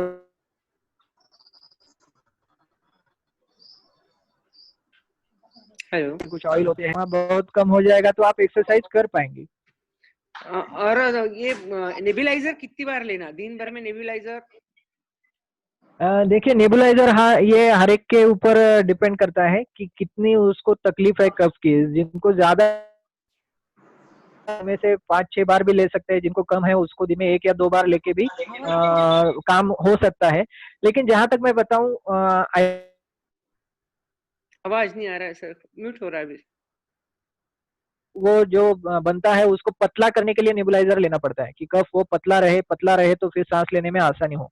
लेकिन आयुर्वेद में ऐसी दवाइयां रहती है जिससे कफ बने ही ना, कफ बनना ही बंद हो जाता है। इसलिए बाद में धीरे धीरे हमारा अनुभव ऐसा है अस्थमा के पेशेंट्स के बारे में कि उनको नेबुलाइजर भी लेना नहीं पड़ता। जो दिन में से 3 बार 4 बार 5 बार नेबुलाइजर लेते हैं वो धीरे धीरे कम होते होते उनका नेबुलाइजर बंद होता है, वो चल फिर सकते हैं।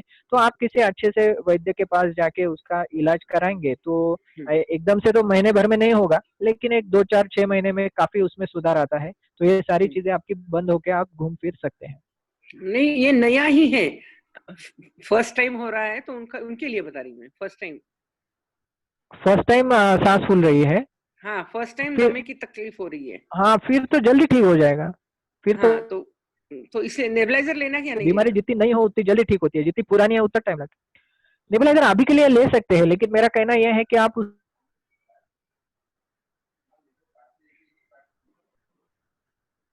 कोई बात नहीं है, टेम्पररी रिलीफ रहता है वो कोई नेबुलाइजर उसका परमानेंट इलाज नहीं है। टेम्पररी इलाज है, उतने टाइम के लिए आप ले सकते हो। लेकिन अगर उससे पूरा कम नहीं हो रहा है, आज नेबुलाइजर लिया तो ठीक लग रहा है, कल फिर से नेबुलाइजर लेना पड़ रहा है, तो ये कोई उसकी खास ट्रीटमेंट नहीं हुई। तो इसलिए आप आयुर्वेद के डॉक्टर के पास जाके उसका प्रॉपर इलाज करवा low. Thank you sir. Yes. अभी नीलेश जी दहाड़ का क्वेश्चन है सर। सर ऑनलाइन भी है। हाँ। दहाड़ जी पूछिए। आपका आवाज नहीं आ रहा है सर। हाँ अभी आ रहा है, बोलिए दहाड़ जी। मंगल। Hello hello. हाँ बोलिए नीलेश जी। डॉक्टर साहब, मुझे ये पूछना था कि आपने नॉर्मल लोगों के लिए जो 3-4 काढ़े अभी सजेस्ट किए थे, हाँ, नॉर्मल कंडीशन में उतने सफिशिएंट है या आयुर्वेद में अभी भी और भी काफी दवाइयां है ऐसी? क्योंकि नाम तो काफी सुनते हैं हम, अश्वगंधा है और क्या क्या नाम सुनते रहते हैं। हाँ। तो ये सब किस हद तक हेल्पफुल है हमारी नॉर्मल एनर्जी लेवल, इम्यूनिटी और ये सब के लिए? ये मतलब किस हद तक हेल्पफुल होते हैं या फिर ये ये बहुत सफिशिएंट बहुत यूजफुल है।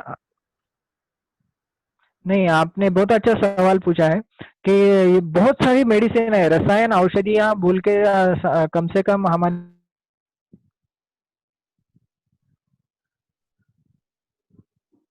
मिलने वाली चीजें हैं, तो इसके बारे में मैंने बताया है। लेकिन ये सारी अश्वगंधा है, यष्टि मधु, ज्येष्ठ मध जिसको बोलते हैं वो है। उसके बाद में मैदा, महामेदा करके दवाइयाँ होती है। तो ऐसी बहुत सारी दवाइयाँ हमारे यहाँ है जिसका बहुत अच्छा इम्यूनिटी के लिए, एनर्जी लेवल के लिए बहुत फायदा होता है। ये हर एक पेशेंट को हम देख के, जिसको वजन बढ़ाना है या फिर वजन घटाना है या फिर किसी को एसिडिटी की तकलीफ है, इन सारे लोगों के लिए अलग अलग मेडिसिन होती है। लेकिन ये घर में फ्रीली अवेलेबल नहीं हो सकती है, और आप बाहर में मार्केट में जाएंगे रोज लाएंगे, ये होता नहीं है।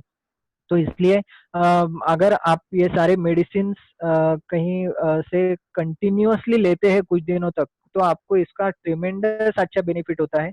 आपकी एनर्जी लेवल बहुत अच्छी होती है, इम्यूनिटी बढ़ती है, कलर फेयर होने लगता है, आप एकदम यंग दिखते हैं कंटिन्यूअसली। कितना भी आपका एज का पता नहीं चलता। वो संतूर साबन से होता है कि नहीं होता मुझे नहीं पता, लेकिन ऐसे आयुर्वेदिक अच्छे हर्ब्स लेने से ये जरूर होता है।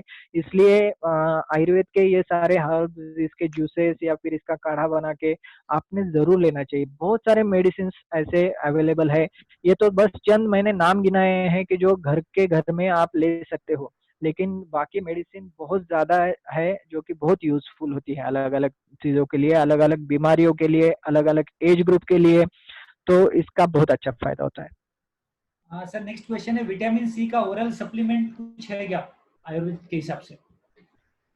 विटामिन सी का दुनिया का सबसे अच्छा सप्लीमेंट अगर कुछ है और जिसमें सबसे अच्छा है तो वो है आंवला। आंवले जैसा विटामिन सी दूसरा किसी में नहीं है, तो इसलिए आप आंवला खाए, आंवला कैंडी खाए। उसके बाद में च्यवनप्राश खाए, तो च्यवनप्राश में विटामिन सी बहुत मात्रा में होता है क्योंकि आंवले का ही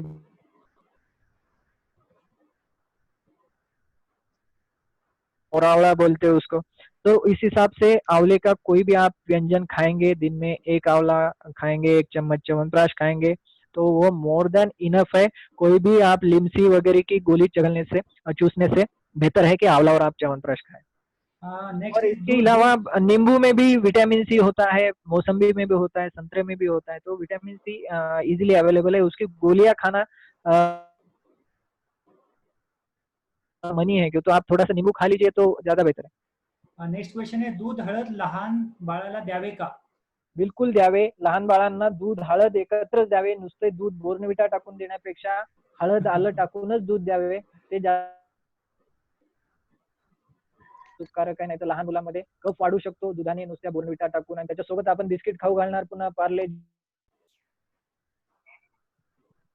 बाळाचे कफ अजूनच वाढतात आणि बाळाला एकीकडे नेब्युलाइज चालू, एकीकडे खोकल्याचे औषध चालू आणि एकीकडे दूध बिस्किट चालू, तर हे थोडंसं जरा विरुद्ध आहे. त्याच्यामुळे कफ वाढू नये म्हणून दुधात हळद आलं घालून नक्की द्यावं. नेक्स्ट क्वेश्चन उषा जी जाजू इनका है, शायद वो लाइन पे है, भाभी पूछ लीजिए. हाँ सर, वो जो 10-12 मनुका डाल के आयुष काढ़ा बनाना है, हाँ. तो मनुका मेल्ट होएगी क्या उसमें, या मनुका नहीं तो होती वेस्ट है, हो नहीं जाएगी? होती है, नहीं मेल्ट नहीं होती है. उसको मनुका को क्या करना है, थोड़ा सा तोड़ के डालना है उसमें, तो उसका जो रस होता है ना, वो रस काढ़े में आता है. काढ़े का प्रोसेस ही इसीलिए होता है कि काढ़े में क्या होता है, उसमें आप जो डालेंगे उसका वो चूस लेता है रस, और वो पानी में आ जाता है. तो इसलिए फिर वो बाकी का फेंक देना है, वो मुनक्का फेंक देने है, उसका रस अर्क जो बोलते हैं अपन, वो पानी में आ जाता है. तो आप प्रयोग करके देखिए, तुलसी के पत्ते खा के देखिए 1-2, तो उसका टेस्ट कैसा आता है. और वही तुलसी के पत्ते पानी में के काढ़े में उबालिए, और उबालने के बाद में जो बचते हैं उनको खा के देखिए, तो उसमें कुछ भी रस लगता नहीं आपको, तो वो सारा रस काढ़े में आ जाता है. सर एरेंडेल और जो तेल. दूसरा बोला है 5 चमचा सूंठ और 5 चमचा हळद, सेकंड काढ़ा बोला है आपने. नहीं 5 चमचा सूंठ. पाँच नहीं, पाव बोले तो 1/4. हाँ, ओके ओके, पाव, हाँ, पाव चम्मच, 5 नहीं, बहुत ज्यादा हो गया. सर एरेंडेल का तेल पेट साफ करने के लिए कैसे लेना चाहिए और कितना ml लेना चाहिए? हाँ, तो ये डिपेंड करेगा आपकी एज क्या है, बच्चों को देना है, मिडिल एज को देना है, ओल्ड एज को देना है, आपका कोठा कैसा है. लेकिन मैं एक जनरल एल्डरली पर्सन के लिए, यानी एक 25-30 साल के आदमी के लिए, या फिर 40 साल के आदमी के लिए, या फिर महिला के लिए क्या होना चाहिए, तो उसका एक 2 से 4 चम्मच तक आप ले सकते हैं. हर एक के कोठे पे होता है वो, कि किसका कोठा, किसी का हल्का होता है, किसी का हेवी होता है, तो इस पे ऊपर वो डिपेंड करेगा. किसी को 1 चम्मच लेने से ही 10 हो जाते हैं, तो हर एक के हिसाब से वो अलग अलग डोज उसका देना पड़ता है. जनरली 2 से 4 चम्मच. उसका एक खासियत ऐसी है एरंड तेल की कि आप गर्म पानी से भी ले सकते हैं, या फिर चाय में डाल के भी, दूध में डाल के भी ले सकते हैं, या फिर रोटी में भी बनाएंगे आप, बनाते हुए रोटी में डाल दिया और वो रोटी खाई तो भी उसको वो चलता है. पेट साफ होने के लिए वो अच्छी दवा है. सर एक क्वेश्चन था, रात में हाथ सूंघना पड़ता है, हाँ, तो उसके लिए क्या करना चाहिए? हाँ, एक्चुअली ये बीमारियों का थोड़ा ऐसे सेशन में मुश्किल हो जाता है. बहुत रात में हाथ सूंघना पड़ता है तो उनको सर्वाइकल की प्रॉब्लम हो सकती है. जो गर्दन की हड्डियां होती है उसके अंदर नस दबी होने के कारण वैसा होता है. तो उसके लिए आपको मन्याबस्ती, नस्य, ऐसे उपचार, आयुर्वेदिक ट्रीटमेंट थोड़ी सी लेनी पड़ेंगी, मसाज करना पड़ेगा, तो आपका वो ठीक हो जाएगा. Sir next question Meena ji Malpani का है. हेलो. हाँ पूछिए. हेलो सर, मुझे पूछना था कि अपन गुड़वेल के पान वैसे ही खा सकते क्या? गुड़वेल के पत्ते आप खा सकते हैं, लेकिन गुड़वेल का असली जो उपयोग होता है ना, तो वो पत्तों का नहीं होता है. गुड़वेल के इसका होता है कांड, जिसको बोलते हैं अपन. हाँ, काढ़ी का. अच्छा. हाँ, काढ़ी का उपयोग होता है, इसलिए वो गुड़वेल की काढ़ी ज्यादा उपयोगी होती है. तो सर पत्ते भी काढ़ी खा अपन सकते हैं, वैसे लेकिन चबा सकते हैं?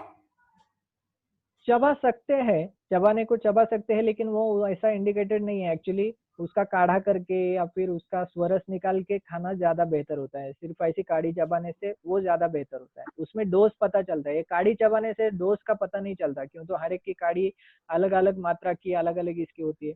तो इसलिए वो सीधा चबाने से उसका जूस निकाल के 2 चम्मच लेंगे तो ज्यादा बेहतर है. सर एक क्वेश्चन पूछा है, दूध के साथ केला चलेगा क्या, दैट इज शिकरण बनाने के लिए? नहीं चलेगा.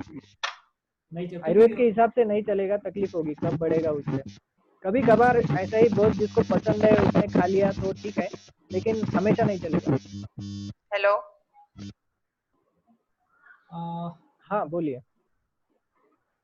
एक बार बार सवाल आ रहा है, अंजन कैसे बनाए, अंजन कैसे बनाए, तो उसका एक छोटा सा शॉर्टली मैं दे देता हूँ। अंजन बनाने की सबसे आसान विधि मैं बता देता हूँ। ये इसमें क्या लो, आप घी लो, दिए में घी लेके उसमें कॉटन की बात बना के वो दिया जलाओ, और वो दिया जलाएंगे तो कांसे का बर्तन रहता है, वो कांसे का बर्तन उसके ऊपर थोड़ा थोड़ा डिस्टेंस पे रखना है। तो ऐसा रखेंगे तो वो काला काला काला बन जाता है, तो वो घी के धुएं से निकली हुई जो होती है ना, तो वो लगा के उसका अंजन बनाए। तो ये सबसे आसान घर में बनाने वाला तरीका मैंने आपको बता दिया। इसके अलावा अंजन बनाने के और तरीके होते हैं जो घर पे नहीं बनाए जा सकते, उसके लिए काफी मेडिसिन और बाकी चीजें रहती है। तो आपको वैद्य के पास, किसी आयुर्वेदिक डॉक्टर के पास वो मिल जाएगा, तो आप रेडीमेड भी ले सकते हैं। यस, पूछिए, नेक्स्ट सवाल किसका है? नीलगिरी तेल का कोरोना पर कैसे उपयोग है? हाँ, नीलगिरी तेल का एक्चुअली ऐसा कुछ प्रूवन है नहीं। नीलगिरी तेल से बस नाक क्लियर रहती है, जिसको सर्दी जुकाम है उसको थोड़ा सा बेहतर लगता है, लेकिन नीलगिरी तेल लेंगे तो कोरोना नहीं होगा, ये ऐसा कोई भी रिसर्च नहीं है। इससे बेहतर है नाक में आप तिल्ली का ऑयल डालें, तिल तेल जो रहता है या फिर अणु तेल रहता है, वो नाक के अंदर डालने से पक्का फायदा होगा। नीलगिरी तेल का बस सूंघने से या फिर मास्क के लगाने से वो कोरोना पास नहीं आएगा या फिर वो मर जाएगा, तो इसके लिए कोई शास्त्रीय आधार नहीं है, इसका कोई बेस नहीं है। तो इसलिए जो मैं बोलता हूँ कि हमेशा किसी आयुर्वेदिक डॉक्टर या फिर ऑथेंटिक सोर्स से मिली मालूमात को ही आप अपनाएं। व्हाट्सएप पर, फेसबुक पर दिन रात क्या क्या आते रहता है वो सब फॉलो करना नहीं है आपको, उसके पीछे नहीं जाना है। आप किसी डॉक्टर के पास जाके बैठिए, वो आपको सब बता देंगे। ओके, एसिडिटी के लिए कुछ काढ़ा बताइए सर, ऐसा ऋतुजा लखोटिया जी लिखा है। अच्छा, एसिडिटी ऐसी बात है कि एसिडिटी की ट्रीटमेंट हमारे इसमें बताया है कि जमाई जैसी करना चाहिए, ऐसा बोला गया है आयुर्वेद में कि जमाई जैसा होता है कि किसी को किसी आदमी को क्या चलता है, किसी को नहीं चलता है। आपने बड़े अच्छे से घी में कुछ बनाया और पता चला है कि जमाई राजा को घी पसंद ही नहीं है, तो सब उल्टा काम हो जाता है। तो इस हिसाब से एसिडिटी का हर एक को अलग अलग होता है। तो आपने पहले ये ढूंढना चाहिए कि मुझे किससे एसिडिटी होती है। बहुत सारे पेशेंट हम देखते हैं, किसी को मीठा खाने से एसिडिटी होती है, किसी को बासी खाने से होती है, किसी को खट्टा खाने से होती है। तो ये जरा वो, जैसे मैंने पहले बोला, थोड़ा सा जमाई जैसा होता है, वो किससे नाराज होगा वो कुछ बता नहीं सकते, इसलिए हर एक के प्रकृति के हिसाब से होता है। लेकिन फिर भी आंवले का जूस आप कंटिन्यूअसली लेंगे तो उससे काफी फायदा होता है। एलोवेरा के जूस से भी आपको फायदा होता है। एसिडिटी के लिए मेन ये है कि आप खाने का टाइम फिक्स रखें और थोड़ा सा एक्सरसाइज जरूर करें, क्यों तो पाचन ठीक होगा तो एसिडिटी नहीं होगी, और खाने के टाइम बिगड़ेंगे, ज्यादा खाएंगे तो एसिडिटी पक्का होगी। ओके ओके सर, वो नीलगिरी के क्वेश्चन में एक और ऐड हुआ क्वेश्चन, दैट इज मास्क पर नीलगिरी तेल लगाना चाहिए क्या? नहीं, बस जैसे मैंने बोला, आप लगा सकते हैं, आपको अच्छा लगेगा, बस उसकी बास अच्छी आएगी, गंध अच्छी आएगी, सुगंध आएगी, लेकिन उससे कुछ प्रोटेक्शन मिलेगा इसके बारे में कुछ रिसर्च या फिर ऐसा कुछ भी बेस नहीं है उसको, तो इसलिए ये बोल नहीं सकते हम कि उससे कुछ फायदा होगा। ओके, हेलो, चलो, मेरे ख्याल से अभी टाइम बहुत हो गया, तो 2 लास्ट क्वेश्चन लेंगे हम। हेलो, हाँ, और सवेरे पीना क्या? आपकी आवाज नहीं आ रही है मैडम, ठीक। हेलो, आप बोलिए। आपके वहाँ पे हवा है, थोड़ा सा बाजू साइड में जाके बात करेंगे तो अच्छे से आएगा। हेलो, हाँ बोलिए, अब आ रही है। हाँ, पीना चाहिए या नहीं पीना चाहिए, और सवेरे के रात में क्या पीना चाहिए? मिल्क आजकल बोलते हैं पियो। बिल्कुल गलत बोलते हैं जो भी बोलते हैं लोग। दूध ये पूर्ण अन्न है। किसी ने अगर ऐसा डिसाइड किया कि मैं मेरी पूरी जिंदगी में दूध ही पीऊंगा, बाकी कुछ भी नहीं पीऊंगा, तो वो आदमी अगर 70 साल जीना है तो वो 90 साल जिएगा। इतना दूध का फायदा है और उपयोग है, बस इतना होना चाहिए। वो दूध देसी गाय का या फिर देसी भैंस का होना चाहिए। दूध के बारे में एक है, लेकिन जिनको कफ की शिकायत ज्यादा होती है कि बार बार बलगम निकलता है, खांसी होती है और कफ बनता है, ऐसे लोगों ने थोड़ा सा हल्दी और सौंठ डाल के लेना चाहिए। लेकिन दूध नहीं लेना चाहिए ऐसा बिल्कुल नहीं है। इस बारे में मैं आपको बता दूं, बहुत से डॉक्टर लोग बताते हैं की टाळू नाही माखायची आणि कानात तेल नाही टाकायचं, मालिश बिलिश नाही करायची. तर जे लोक हे असं सांगतात पेडियाट्रिशियन, तर त्यांच्या आजीनी त्यांची टाळू खूप चांगली माखलेली असते म्हणूनच ते डॉक्टर झालेले असतात आणि मग तेच पुढे सांगतात तुम्ही तुमच्या मुलाची माखू नका. त्याला काहीच रिसर्च नाहीये, काहीच आधार नाहीये. आपण हजारो वर्षापासून या सगळ्या गोष्टी करतो. ते म्हणतात ते दूध पिल्याने आतड्यात असं होतं आणि छिद्र पडतात. तर असं असलं असतं तर दूध आपल्याकडे हजारो वर्षापासून कृष्ण होता तेव्हापासून दूध पितात लोक. तर सगळ्यांच्या आतड्याला छिद्र पाहिजे होते आपल्याकडे. तर त्याच्यामुळे असं अजिबात ऐकू नका. दूध खूप चांगलं असतं. दूध नक्की पिलं पाहिजे, प्रत्येकाने पिलं पाहिजे. हॅलो हॅलो हा, डॉक्टर बोला. साहेब, मी हा, ऍडव्होकेट बोला लड्डा बोलतोय. बोला सर. सर मी दीक्षित डाएट फॉलो करतोय. मला 2006 पासून डायबिटीस आहे. Right sir. तर मी हे विचारत होतो, काय झालं दीक्षित डाएट करताना दुपारी 12 वाजता जेवतो आणि संध्याकाळी 7 वाजता जेवतो. बरं. पण आठवड्यातनं 2-3 दिवस काय होतं की शुगर एकदम 70च्या जवळपास येऊन जाते, दुपारी 5च्या जवळपास, 5:15च्या जवळपास. अच्छा. अशा वेळेस काय करायला पाहिजे? मग तुमचं काय मेडिसिन चालू आहे का शुगर साठी? मेडिसिन आहे ना, आणि संध्याकाळी 1 महिन्यापासून 10 युनिट रायझोडॅक घेतोय इन्सुलिन. बरं बरं बरं. मग अशा वेळी थोडासा तो डोस कमी करायला पाहिजे सर. इन्सुलिनचा असेल, मेडिसिनचा पण असेल. रात्री आहे सर तो. काय काय नाही, तो असू दे कधी पण. तो रात्री जरी असला तरी तो 24 ऍक्टिंग लॉंग ऍक्टिंग असतो, तर त्याच्यामुळे त्याचं मोड ऍक्शन 24 तास चालतेच ती. पण असं जर होत असेल शुगर कमी झाली तर एकदा प्रत्यक्ष ऍक्च्युअली तपासून बघायची ग्लुकोमीटरवर. खरंच कमी होत मग कमी होत असेल ना तर तुम्ही तो डोस कमी केला पाहिजे औषध. म्हणजे एकीकडून औषधं घ्यायची आणि एकीकडून मग शुगर कमी झाली म्हणून साखर खायची, हे तितकंच योग्य नाही. थोडीशी त्याच्यामुळे तुमची रेंज अगदी 200च्या आसपास जरी राहिली ना सर, तर काही काळजी करू नका, त्यांनी काही प्रॉब्लेम येत नाही. फास्टिंग जर इन्सुलिनचा डोस कमी केला ना, म्हणजे पूर्वी 14 होता, मग तो 10 केला, तर आता सध्या 10 चालू आहे. तर माझा प्रश्न असा होता सर की मग सकाळची फास्टिंग शुगर जी आहे ती मग 120च्या पुढे जाते जर डोस कमी केला तर. ते बरोबर आहे तुमचं. तर तेच मी तुम्हाला सांगतोय की एकदम असं काटेकोर पाळायची गरज नाही. आणि हे मी सांगतोय असं यातला भाग नाही. आता लेटेस्ट रिसर्च झालाय सर अमेरिकेमध्ये. तुम्ही मला पर्सनल कॉन्टॅक्ट केला तर मी त्याची कॉपी पण पाठवतो तुम्हाला, की डायबिटीस साठी खूप काटेकोर कंट्रोलच्या मागे लागून औषधांचे डोस वाढवू नका असं म्हटलं गेलंय. इच्छा नाही वाढवायची.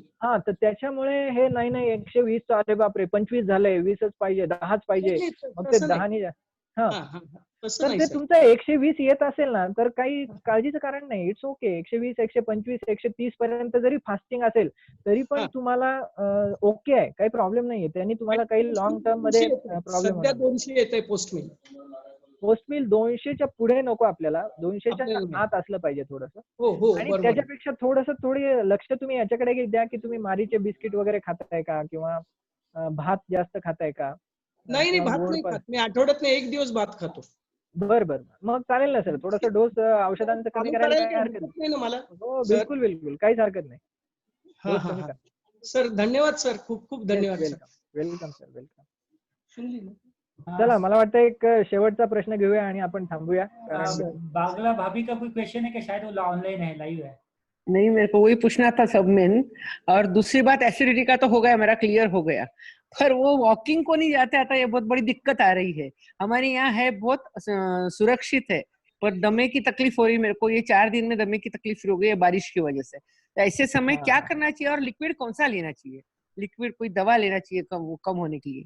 नहीं मैडम, वो जांच करने के सिवा नहीं पता चलेगा आपको। ऐसा सिम्टोमेटिक देने से क्या होता है ना कि आपको कुछ और तकलीफ रहे, कुछ रहे, तो फिर उससे और अलग होता है। आप एक बार आ जाइए किसी भी डॉक्टर के पास, मेरे पास ही आइए, ऐसा कोई जरूरी नहीं, किसी भी वैद्य के पास, आयुर्वेदिक डॉक्टर के पास जाइए, आपकी नाड़ी वगैरह चेक करवा लीजिए, तो प्रॉपर दवाई मिलेगी।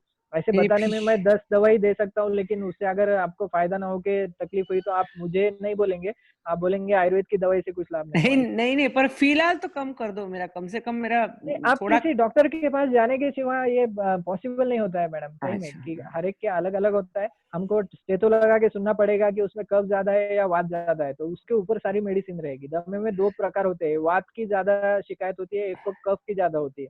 तो फिर उसमें ये दोनों में क्या ज्यादा है, उस हिसाब से मेडिसिन देना पड़ता है। अगर वह अंदाजे दे दिया तो फिर वो उससे तकलीफ बढ़ भी सकती है आपकी। अच्छा, थैंक यू। दूत अंकल जी का कुछ क्वेश्चन है?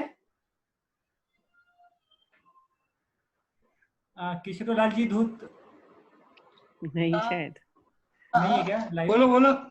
हाँ आपका हाँ कुछ मैं बोलो। हाँ आपका कुछ क्वेश्चन है क्या, या फिर एंड मेरा क्वेश्चन ये नहीं है, पर शोभा जी के लिए मैं सलाह दे सकता हूँ कुछ। चलेगा शोभा चलेगा। जी से मैं सलाह दे सकता हूँ। हाँ चलेगा, बिल्कुल बिल्कुल।